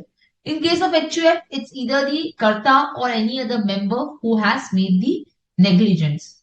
In case of firm, it is the partner. In case of AOP, it's a member who is controlling the affairs. In case of company, it is director, manager, secretary, every officer who is guilty of an offense. And the company will be punished with the fine. But the officer of the company or the partner of the partnership firm will be contravened under the prosecution. Are we clear? So they, of course, the company cannot be imprisoned, right? Or the partnership firm cannot be imprisoned. Now, somebody asked me the question regarding that the burden of proof lies on whom? The burden of proof lies on whom? So, in this case, it is very, very important to understand that there is a presumption created under section 278E, which is under the prosecution. In case of any offense, it is presumed that the accused had the guilty mind. See, under the prosecution, you don't use the word assessee. You use the word accused. And the appeals, you use the word appellant. In the assessment, you use the word assessee. Whereas in the prosecution, you use the word accused and the defendant. So the accused will be presumed to have the guilty mind unless he proves the otherwise. So the burden of proof will lie on the accused. So in the case of prosecution,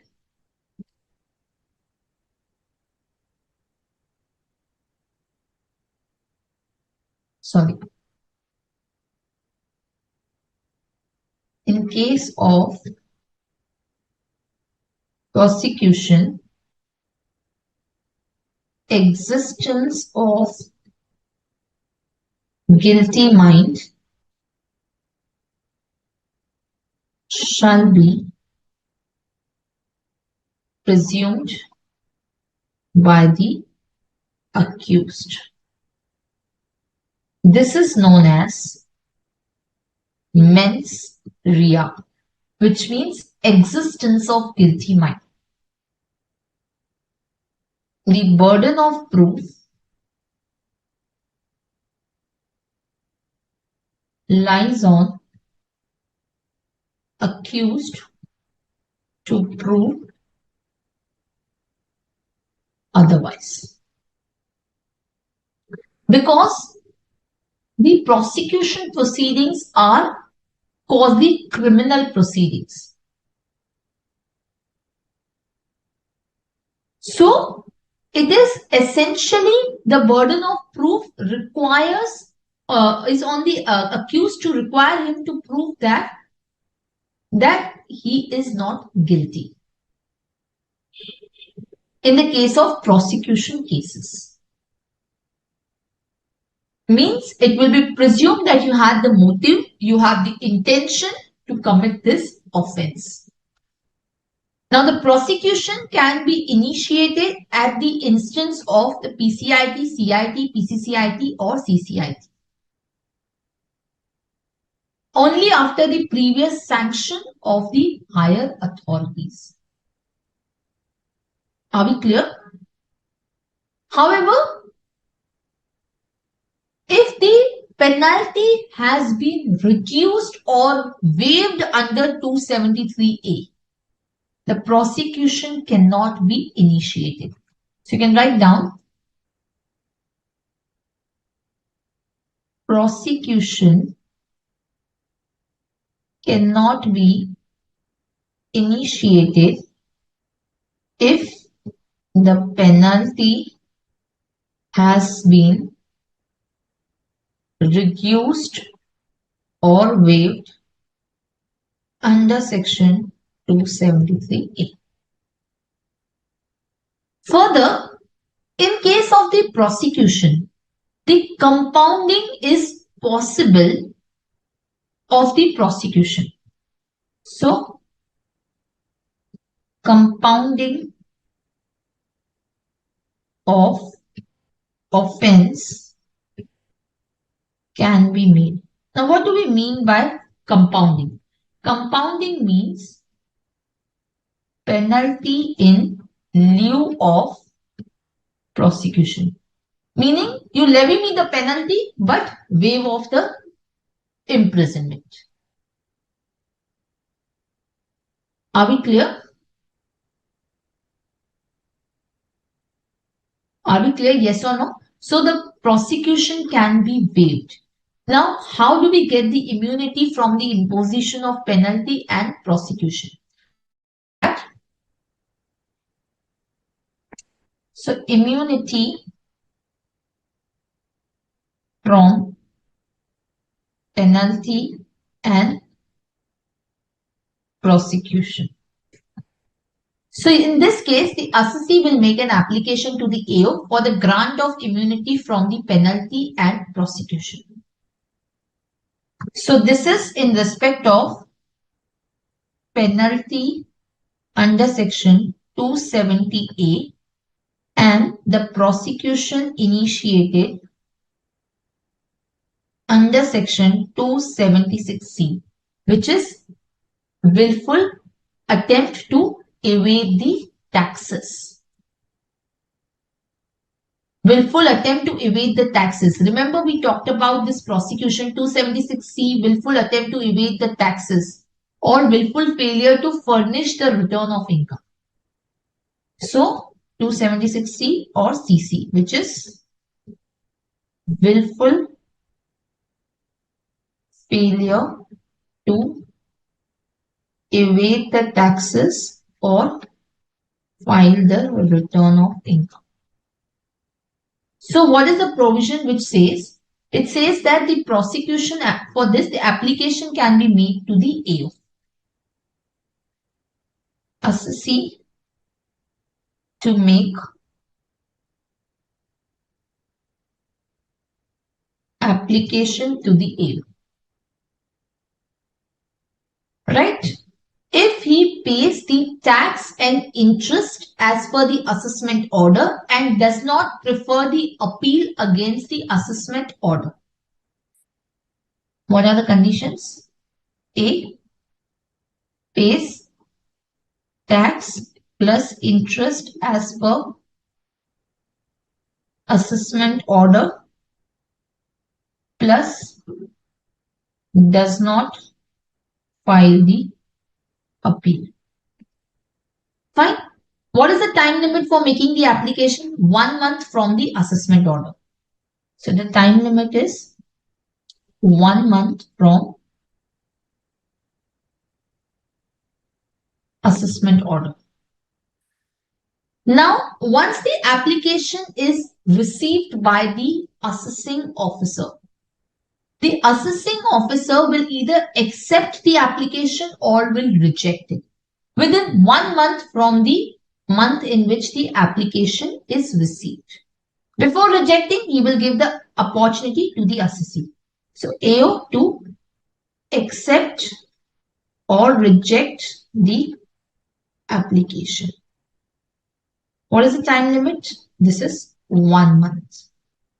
Within 1 month from the receipt of application, he has to accept or reject it. In case this is rejected, then this order shall be final. This rejection order shall be final and the assessee cannot appeal against that. So the order of assessment or reassessment is also final, which will then cannot be appealed before the CITA, or even the revision application cannot be made under 264. So if, let's say, for example, let's say the AO rejects the application.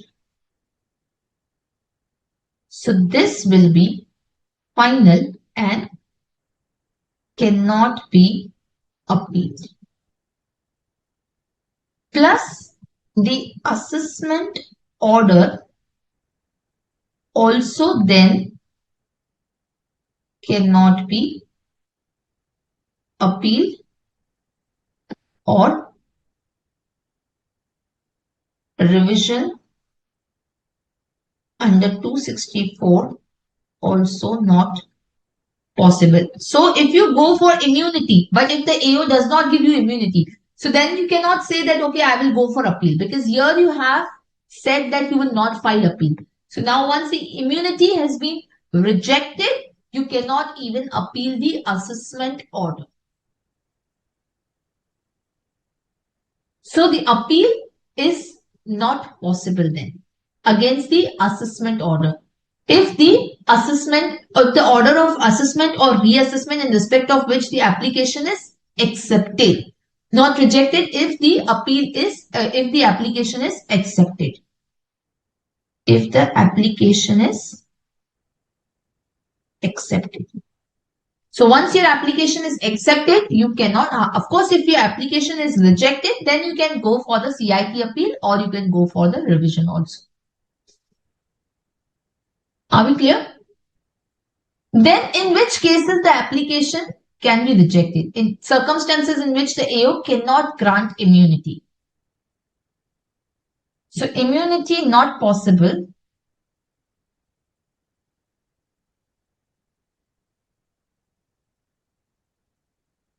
in cases where if the penalty proceedings have been initiated under 270A on account of the misreporting. On account of misreporting, if the penalty has been initiated, then if the penalty under 270A has been initiated on account of misreporting, immunity is not possible. Then in that case, the immunity will not be possible. Or if the application is made,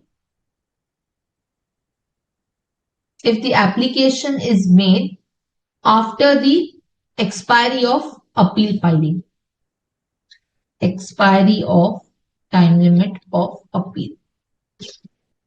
So if you do not go for appeal and you are waiting for the appeal time limit to expire, you cannot even come for the prosecution. It cannot come for the immunity. Yes, students, so this is the penalty and prosecution provision. And now we would move on to the next important area, which is the black money law. But before that, if you have any questions, please do let me know.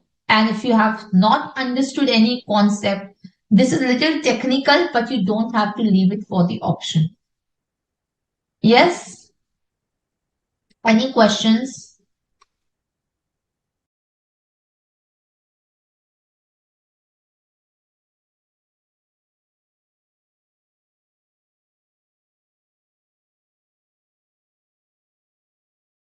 Yes, please tell.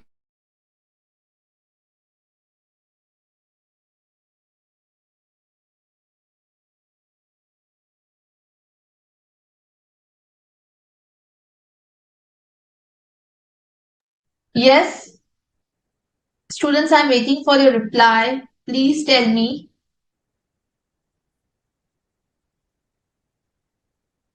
Not getting reply. Yes, have you understood this or not?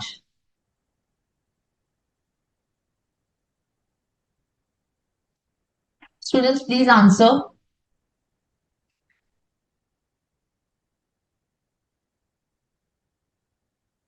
Okay. Okay, students, one more important point. You remember while we were dealing about the JCIT appeals and the CIT appeals, right? So there is one monetary limit for which the appeals will go to the CIT appeal or the appeals will go to the JCIT appeal. So the monetary limit has been rupees 10 lakhs. So in case of the appeals against the assessment orders having disputed demand more than rupees 10 lakh, that will go to the CIT appeal. Yes, and the balance will go to the JCIT appeal. Just one point I wanted to clarify. Yes or no? Any question? Any doubt? And yes, student, please tell me.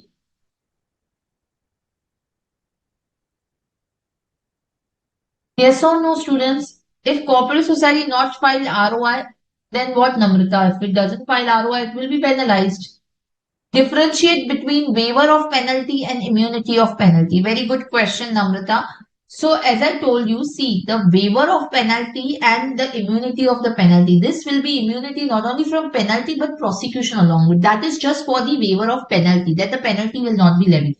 But in case along with the penalty, the prosecution is also launched. So, in that particular case, you have to apply for immunity from the prosecution as well as penalty together, and that will go to the PCIT, the waiver, and this immunity is before the AO. The application will go to the AO. Yes, Namrata, is that clear? Any questions? Fine. So let's proceed to the black money law. Just write down the next topic. This is very new topic which has been recently added in your syllabus. Let's write down the name of the full act. This is not the Income Tax Act, student. This is a separate code in itself, which is black money, undisclosed, foreign income and assets,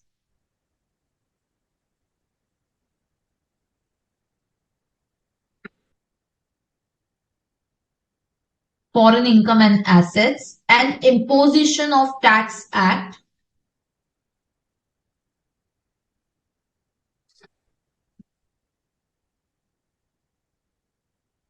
2015. Are we clear? So this is the black money law as we call it in common parlance. Now, when this act become applicable? When is this act becoming applicable? So this act applies in the situation where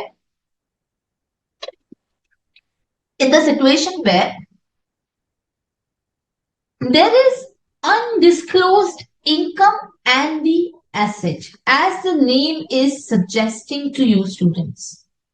So undisclosed foreign income and the assets. Are we getting this point? So students, understand this very, very carefully.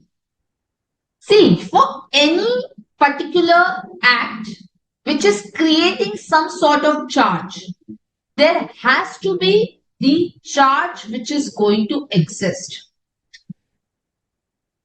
So the charge of the income tax is given under which section, students? Students with me, this is very important and very new. So please be with me. Under what section do we create the charge under the Income Tax Act, students? Yes. Yes, students, faster. Under which section does the charge of the income tax gets effectuated?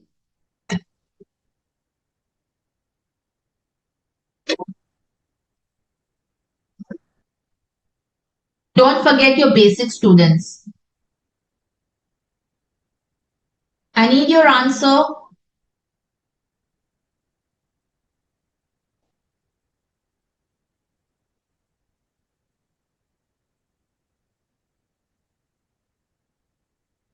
Students, which section? A simple question to you. Under which section does your charge gets effectuated under Income Tax Act?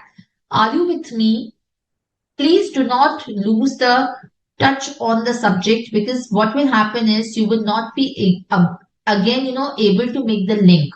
So if you lose the link, you will be not able to correlate it very easily. Then you will have to start afresh. So just stay with me. Section 4, students, you have forgotten the basic. Yes, Mansha. Very good. Section 4. Section 4 of the Income Tax Act says to you that the total income of a person in a previous year shall be charged or assessed to tax in the next following assessment year. Which other act did you learn with me? Equalization levy. Under equalization levy, what was the charge on? The charge was on the online sale of goods or services, or the online advertisements, which was under 165 and 165A, students. Under the Finance Act of 2016. Similarly, the section 3 of the black money law talks about the charge of the act. It says any assessee, every assessee, how does the charge is crystallized here? Just write down. So just write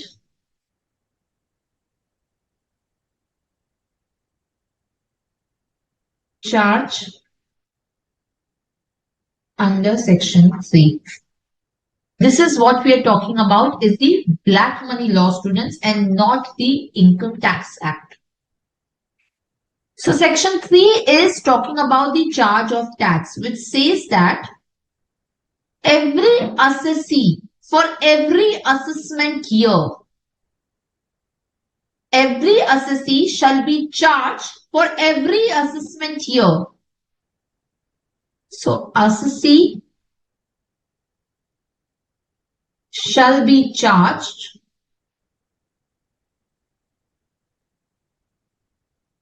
for the assessment year. Assessee shall be charged for what?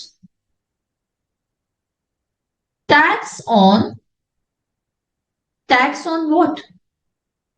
Undisclosed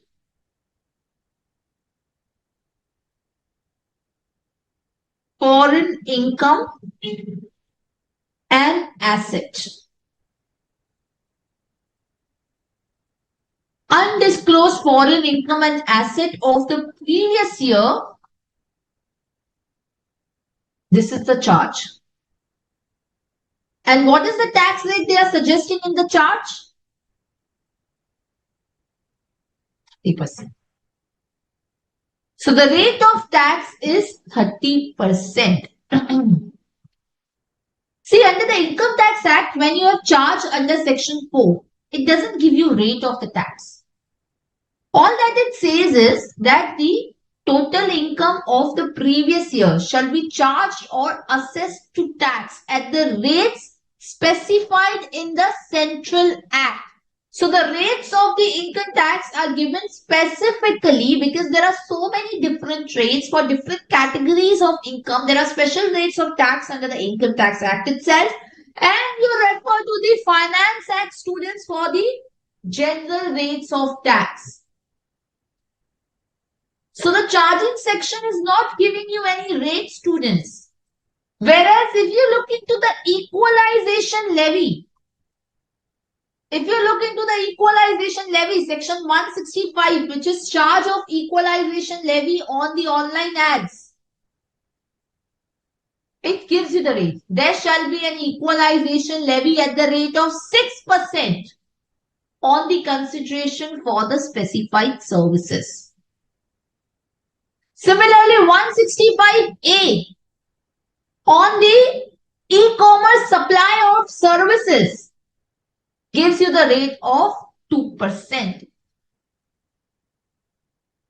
Isn't it? There shall be charged an equalization levy. That's a one rate which is given.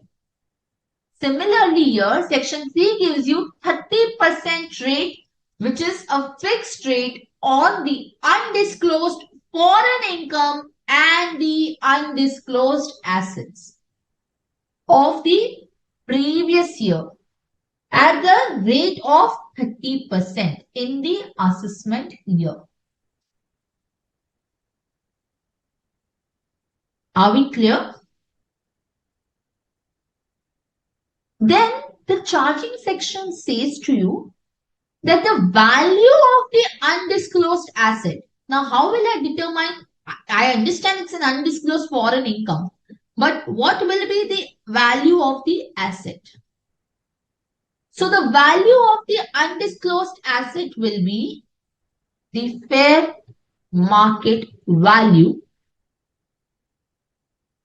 determined in the manner as may be prescribed.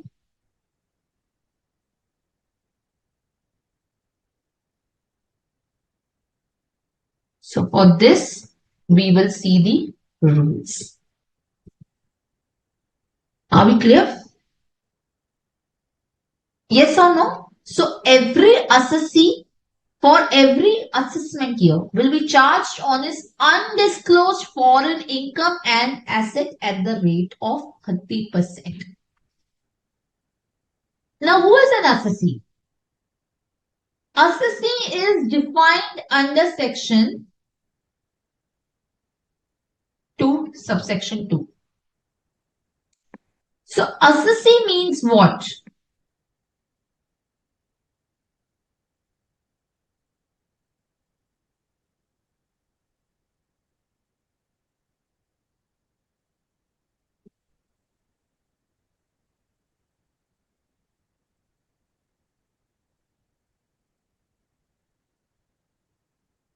Assessee means what? Assessee here means ROR, a resident and ordinary resident as per section 6 of the Income Tax Act. So, assessee is defined under section 2(2) of the Black Money Law as a resident and ordinary resident as per section 6 of the Act.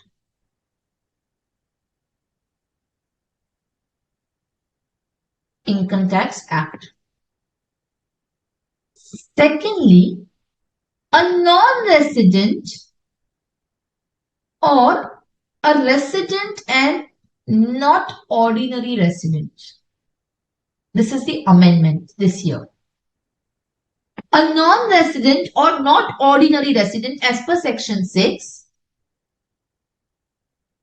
who was a resident in India,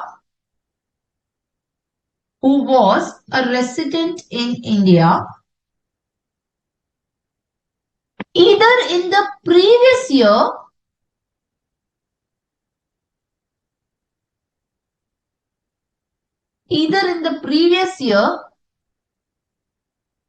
to which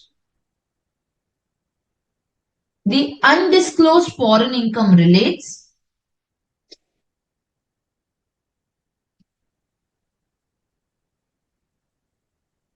or in the previous year in which undisclosed foreign asset is acquired. So basically, what does it mean?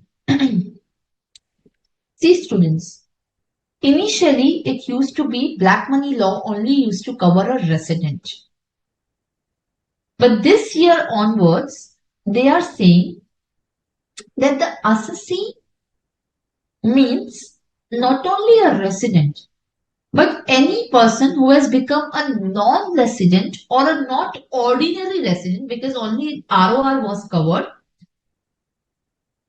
But at the moment he is a non-resident or RONOR, but at the time when the income was derived from foreign sources, he was a resident. Or at the time when the undisclosed foreign asset was acquired, he was a resident and ordinary resident. See, the entire objective of this law is to detect the undisclosed foreign assets and the income earned from undisclosed foreign sources, and to penalize and prosecute the offenders. Mansha, this is similar to the Benami law.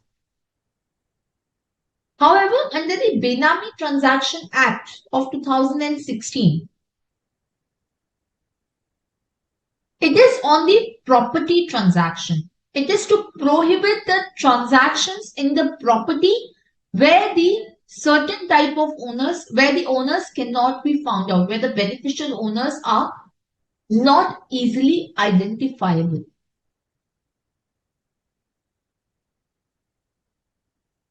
So that is something in relation to the property. But yes, it is more or less similar to prevent the Benami transactions. Yes.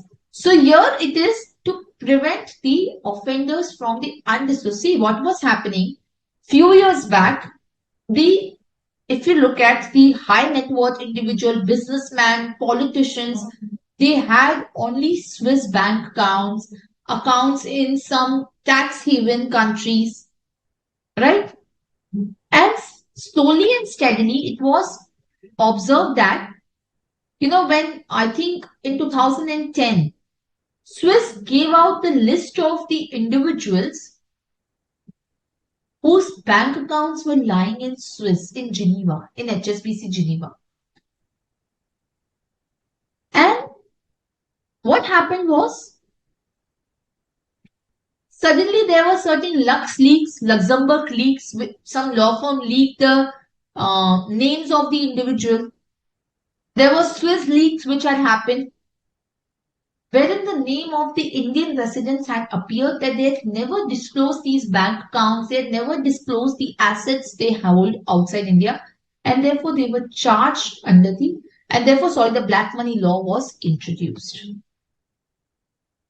That is the reason why black money law was introduced, to prevent the stashing of the money abroad. So as I said, every assessee would be liable to 30%. Who is an assessee? A ROR, an NR or RNOR if he was a resident at the time when the foreign undisclosed income was earned, or at the time when the foreign undisclosed asset was acquired. Now, what do we understand by undisclosed foreign income and asset? So, the undisclosed foreign income is defined as the total amount of the undisclosed income of an assessee from any source located outside India. From a source located outside India. So, undisclosed foreign income means the undisclosed income which has not been disclosed from a source located outside India. So, just write down undisclosed foreign income means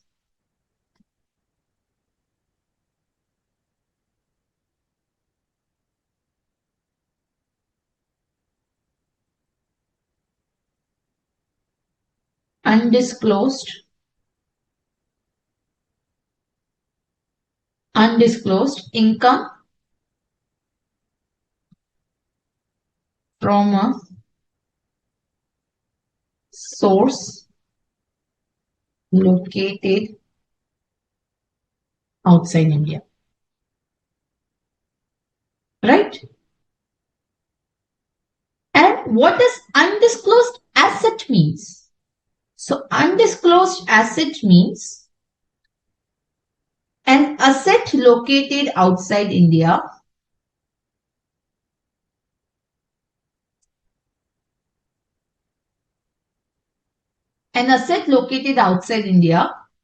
including financial interest in any entity.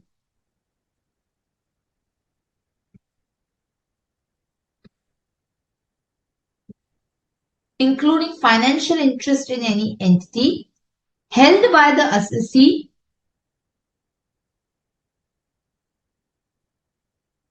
in his own name or in respect of which. So even if he is not holding it, he is, or you can just write down, or he is beneficial owner.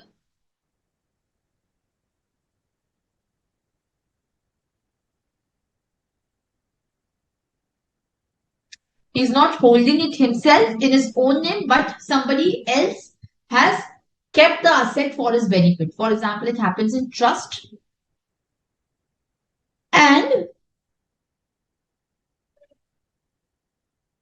for which he has no explanation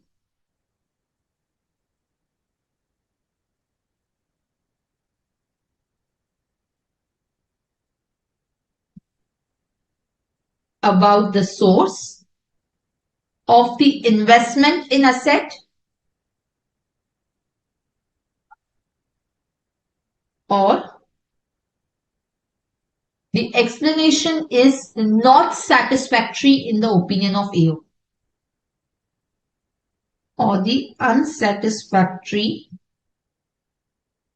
explanation according to the AO.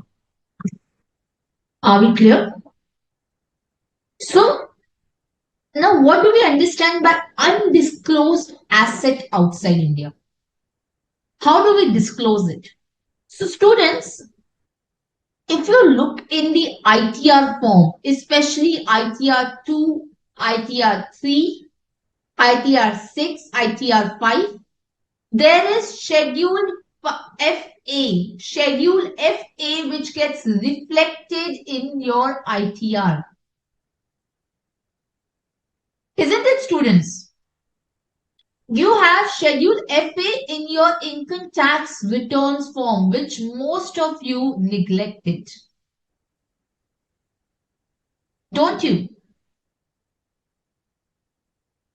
Now, in these cases, if you look at it,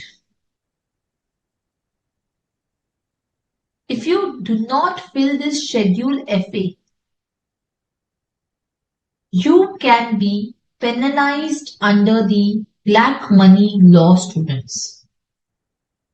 You can be penalized under the black money law. So are you getting this particular point? So if you do not fill this Schedule FA which is there, whatever you may be holding outside India, students, that is not a problem. What is important is that you should have disclosed that as a part of your assets under the Schedule FA. In case you fail to do that, students, you can be penalized under the black money law. So not only you can have the penalty of misreporting, you can have also the penalty under the black money law. So I'll just show you this particular ITR form.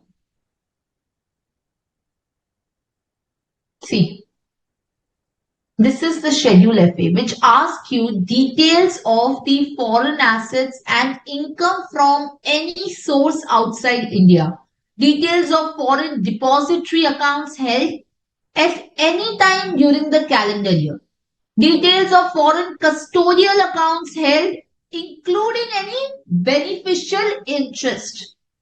Details of foreign equity and debt interest held, foreign cash value insurance contract or the annuity contract held, financial interest in any entity held, immovable property, any capital asset, and details of the account in which you have a signing authority, details of the trust created under the laws of a country outside India. So you have to mandatorily fill these schedules, students. And in case you fail to, this will be considered as the undisclosed income or the undisclosed asset, students. Isn't it? Are we clear? Now, in which previous year the chargeability to tax will arise? So as per section 3, 30% of the undisclosed income and asset will be charged of the previous year in the assessment year. Now the question, students, arises is, which previous year for income and for asset? What will be the previous year? So section 3 says that an undisclosed asset shall be charged to tax on the fair market value in the previous year in which such asset comes to the notice of the assessing officer. Such asset comes to the notice of the assessing officer. So here my previous year will be year in which the asset comes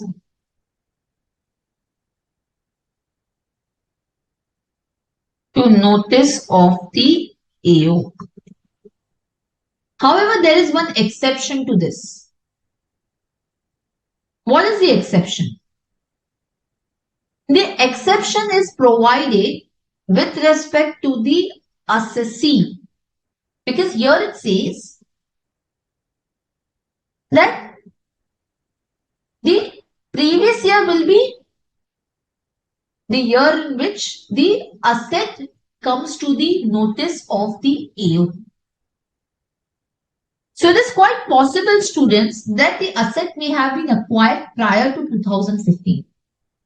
Right? It may be acquired in 1990s, 1970s, whenever. But the Act says the asset shall be deemed to have been acquired or made in the year in which the notice is issued by the assessing officer. Because what will happen otherwise, you will say, I have acquired in 1970, even if it is undisclosed, black money law will not apply to me. So that is now how it will be. Are we clear?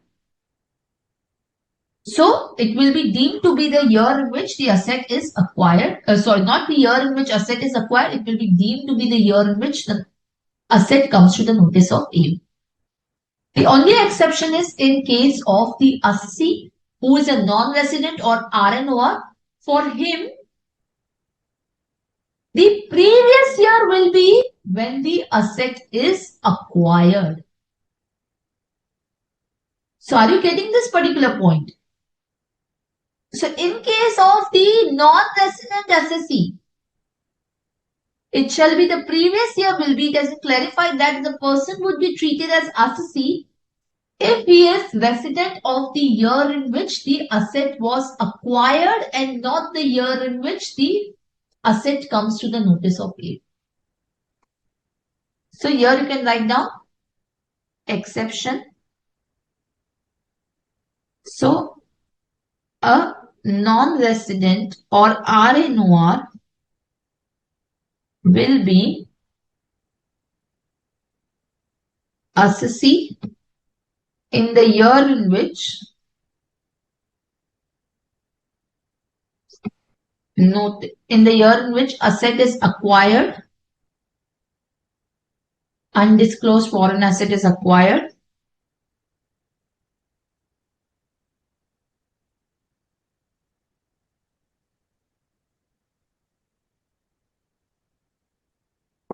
and not the year in which asset comes to notice of it. Yes or no, students? Is this clear? Yes, Mansha, Panama Papers. Very right. Luxembourg leaks, Panama Papers, Swiss leaks. There have been many things, many instances which have happened. Yes or no, students? So, what is an undisclosed foreign income? Undisclosed foreign income is the undisclosed income from the source of income outside India. Now, what is the scope of the undisclosed income? What is the scope of the income? So we will talk about the asset, which is going to be the fair market value. But how do you determine the undisclosed foreign income? So the scope of the undisclosed foreign income is given under section 4.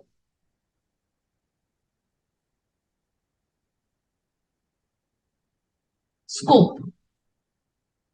And what is the scope? As I told you, the income which has not been disclosed in the ITR filed under section 139.1, 139.4 or 139.5. So, undisclosed income from source located outside India, not disclosed, which is not disclosed in the return of income filed under section 139.1, 4 or 5. See, 139.8A is not included. Updated return is not included. Meaning, even if you disclose it in updated return, it can still be considered as undisclosed income. Or in a case where you have to file a return of income, but you have not filed it. So students, if you remember, I told you, even if the assessee, who is a ROR, who does not have the total income exceeding the basic exemption limit, but he's still required to file the ROI under 139 proviso, because he would have either he is a beneficial owner or is a beneficiary of any asset located outside India, including the financial interest in any entity held outside India. So you are mandatorily required to file your return of income if you have the foreign assets, if you are a beneficial owner or a beneficiary.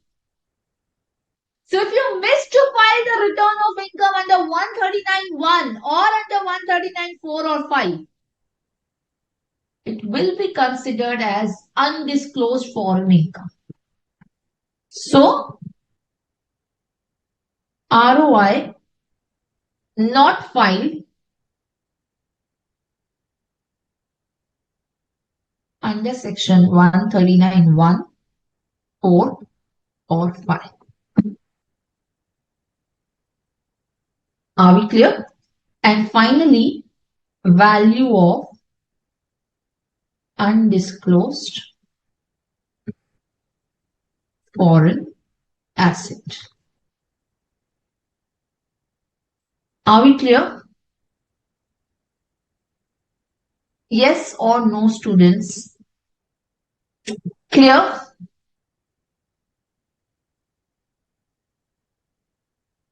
Yes or no? Clear? Yes or no? Fast. Okay. So this is the undisclosed foreign income. Now understand one thing.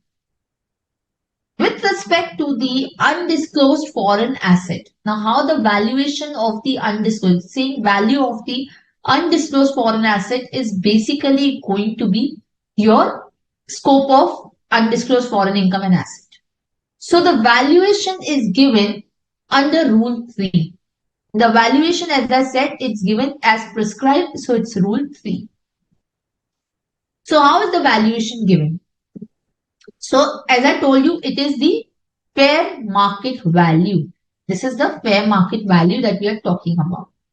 So what is the fair market value? In case of jewelry, so fair market value of any asset.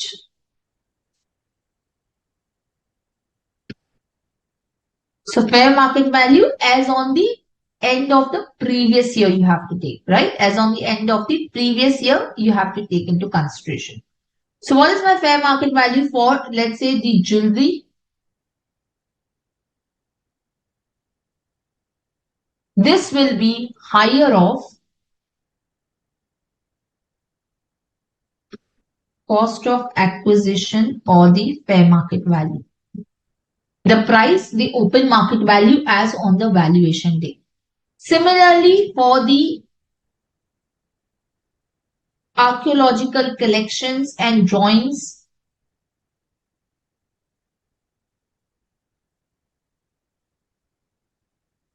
paintings, sculptures, for that also it will be the same.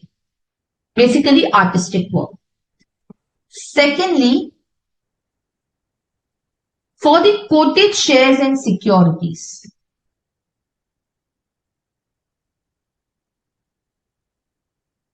For the quoted shares and security, it will be the higher of cost of acquisition or the average of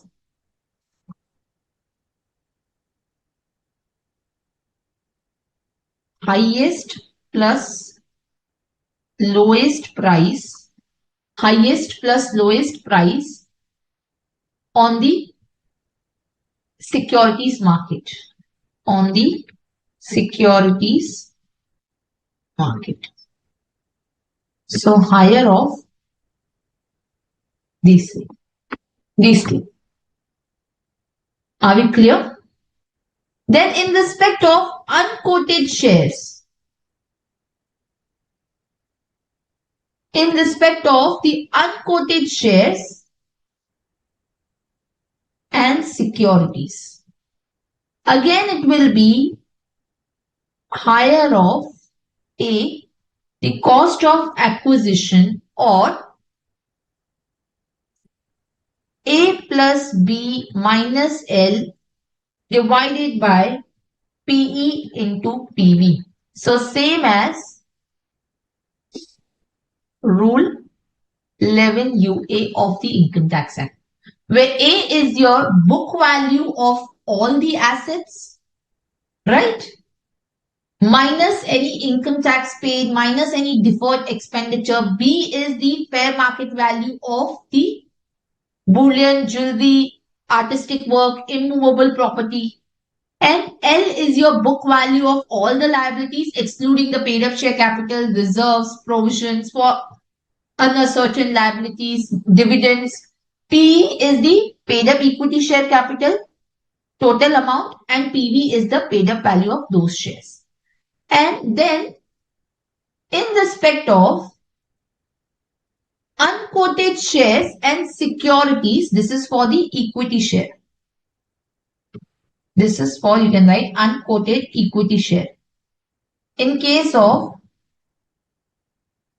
unquoted other securities, it will be higher of cost of acquisition or the fair market value, the open market price. Are we clear? Yes or no? Then again, in respect of the immovable property also, it's the same.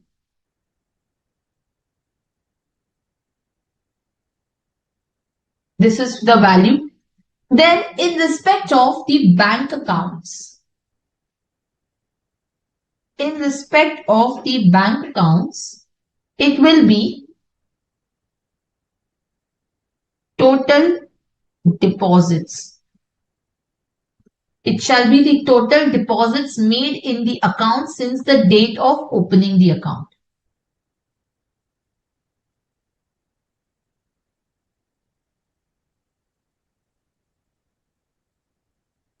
Since the date of opening the account. Are we clear? Yes or no? Then interest in a partnership firm, AOP or LLP. Interest in partnership firm or AOP or the LLP. So how this has to be computed? Let's try and understand. So in case of the interest in the partnership firm or the LLP, this is little trickier to compute. I'll tell you how. So basically, in case of the interest in partnership or LLP, they say the net asset of the firm first will be determined. So first step is step 1, net asset of firm. Take into consideration that. Thereafter, the portion of the net asset of the firm will be what? Will be equal to the amount of its capital. Now, this capital will be allocated amongst the partners in the proportion in which capital has been contributed. So, second, take the capital contribution of partners or the members. Fine. Then, what you will do is this net asset you will allocate based on the capital contribution ratio. So allocate net asset first as per capital contribution. Fine. Then the residual net asset. The residual net asset which is going to be there, that will be allocated on the basis of the agreement of the partnership. And if there is no agreement, then on the basis of the profit sharing ratio.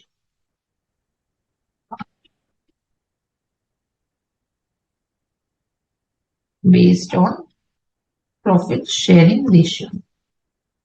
So sum total of this and this will be your value of interest in the partnership. So total of 3 plus 4 is your FMV. Are we clear? Yes or no? Then last one, if any asset is transferred before the valuation date, if any asset is transferred before the valuation date, then it will be cost of acquisition or the sale price, whichever is higher. Are we clear? And if it is transferred without consideration, then you will consider the FMV. If transferred without or for inadequate consideration, consider FMV. Clear? Yes or no? Now let's say, for example, if a house was purchased in, let's say, 1995 for 15 lakh and it was sold for 22 lakh. Now this house, the sale amount of the house is deposited in a bank account in the other country. Again in 2001, from that amount, another house is purchased for 35 lakh. Now house B has not been transferred. And again on the valuation date, the value of the house B is 48 lakh. So what you will take into consideration? The house which is sold, house A, that also you will take into consideration being the higher of 15 lakh, which is the cost of acquisition. So I'll just give you an example. So let's say, for example, if there was house A purchased in 95 and sold in 2000. Okay? So this is for 15 lakh and then it is sold for 22 lakh. Then this amount is deposited in the bank account. So as on the valuation date, the value of the bank deposits is 60 lakhs, let's say. Then amount used for another house, which is how much? Let's say purchase for 35 lakh. And today its FMV is 48 lakhs. So what I will do is, first I will consider the house A, which is higher of these two, which is 22 lakhs. Then I will consider the bank account, which is 60 lakh. But from this bank account, I will reduce 35 lakh, which I am considering as separately for another house. So the bank account I will consider here is 25 lakh. And then house B I will consider here, which will be higher of these two, which shall be 48 lakhs. So my total undisclosed foreign asset will be these three. So basically what I'm trying to say is, in case the old asset or the bank account, by determining the fair market value of that, shall be reduced by the consideration invested in the new asset. Because that otherwise that will result in the double counting. Yes or no, students? Any questions? Any doubt? Yes. Then last final thing. How will you compute the undisclosed foreign income and asset? So, computation of undisclosed foreign income and asset. This is section 5. So, here it says that you will not get any disallowance, any allowance for any expenditure or any set off of loss. Meaning this is going to be taxed on the gross basis. So, no deduction for any expenditure or set off of losses. Taxable on gross basis. Are we clear? Secondly, it says that in respect of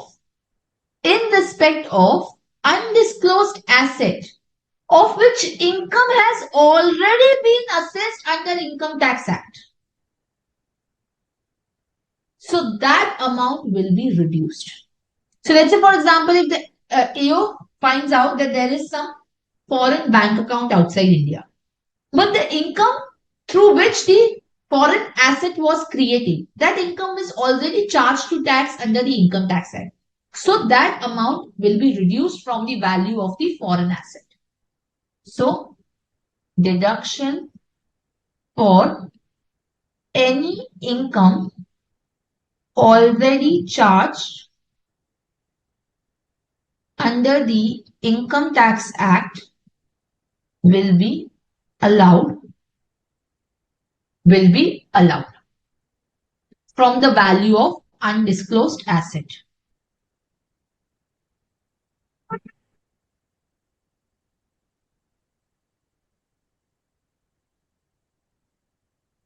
From the value of the undisclosed foreign asset. Thirdly, there will also be deduction allowed in relation to the value of the immovable property. So how this deduction will be allowed?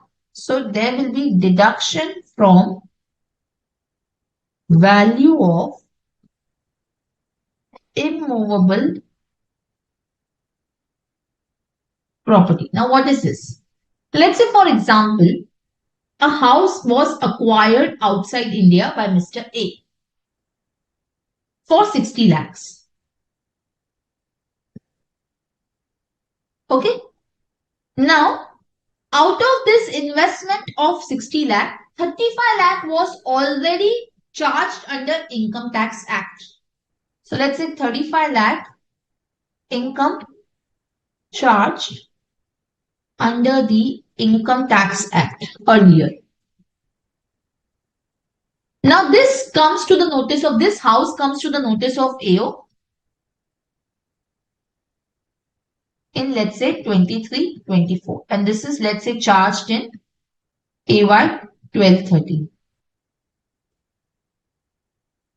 Now, if the value of the house property, if now let's say the FMV is 120 lakhs, then the amount chargeable to tax, so amount taxable under BML will be 120 lakh into 35 lakh divided by 60 lakh. So this will be 120 lakh minus 70 lakh, 60 lakh. Sorry, 50 lakh. Are we clear? So if the amount has already been assessed under the Income Tax Act, no other, so then the deduction will be allowed for that. Are we clear? Yes or no, students? Okay. Yes or no? Any doubts? Any questions? Ma'am, for a resident, global income is taxable. Ambiguity related to previous year will not arise in case of resident at least. It will arise. It will arise because when the asset will be charged under black money in the year in which it is discovered by the AO. Mansha.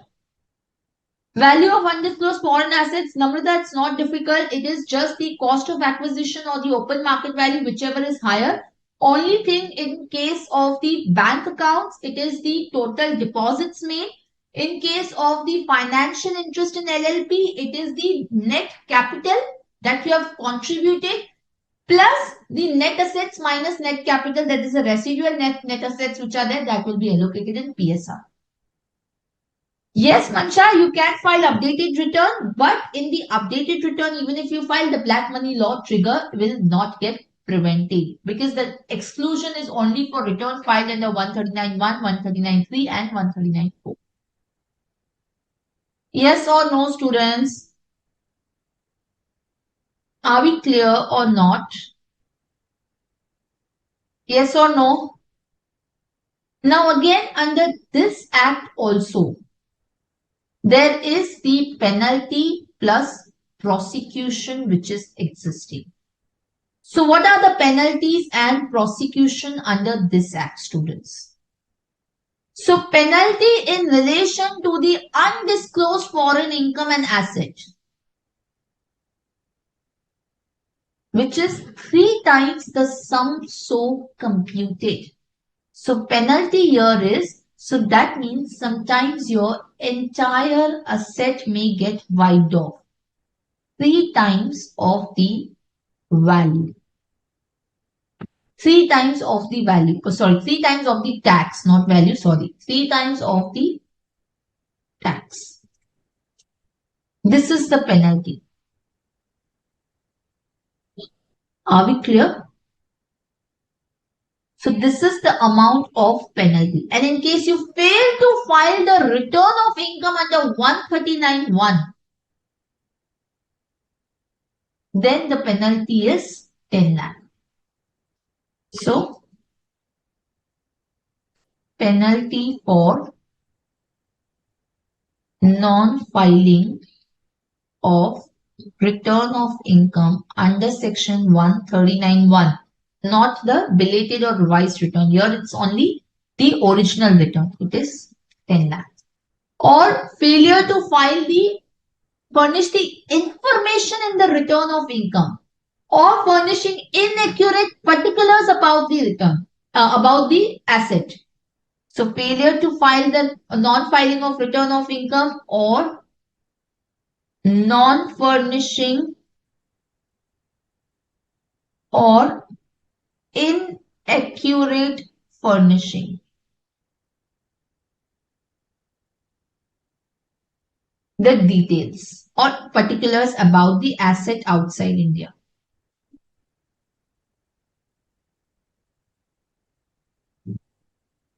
So there is a penalty of rupees 10 lakh. Are we clear? However, the penalty will not apply in case the balance in the bank account is lesser than 5 lakh. Because if you have balance lesser than 5 lakh, obviously the penalty of 10 lakh will not apply. So, penalty not applicable if balance in bank account outside India less than rupees 5 lakh. But this is only in relation to this penalty. This is, which is there, this is for the undisclosed foreign income and assets. This will any which ways be applicable. Yes or no? Any doubt, any question, students? And plus, you will have also the prosecution. You will also have the prosecution in case you fail to furnish the return, or you fail to furnish the information about the asset, or you willfully attempt to evade the tax, where you make the false entry, you omit the entry. In those cases, there could be the prosecution, students. Are we clear? And the onus or the burden of proof is on the assessee. So that's all, students. No, not in Indian currency. You will have to convert it, Mansha, using the exchange rate. You will have to convert the amounts. These amounts will, of course, be in foreign asset, the FMV, foreign amounts, the FMV, which will be computed, Mansha. But you will have to convert that using the exchange rate, which is there. So, which is the RBI reference rate, Mansha. If assessee not filed the return ROI till 31st December and he has refunded, therefore he cannot file the updated return, then what will be the remedy available to him? No remedy, Namrata. Clear? So thank you so much, students. I would want you to revise this. In the next lecture, we will start with international taxation. Thank you so much, students. See you in the next class. Please revise. Please let me know in case you have doubts in the next class. We can close the session.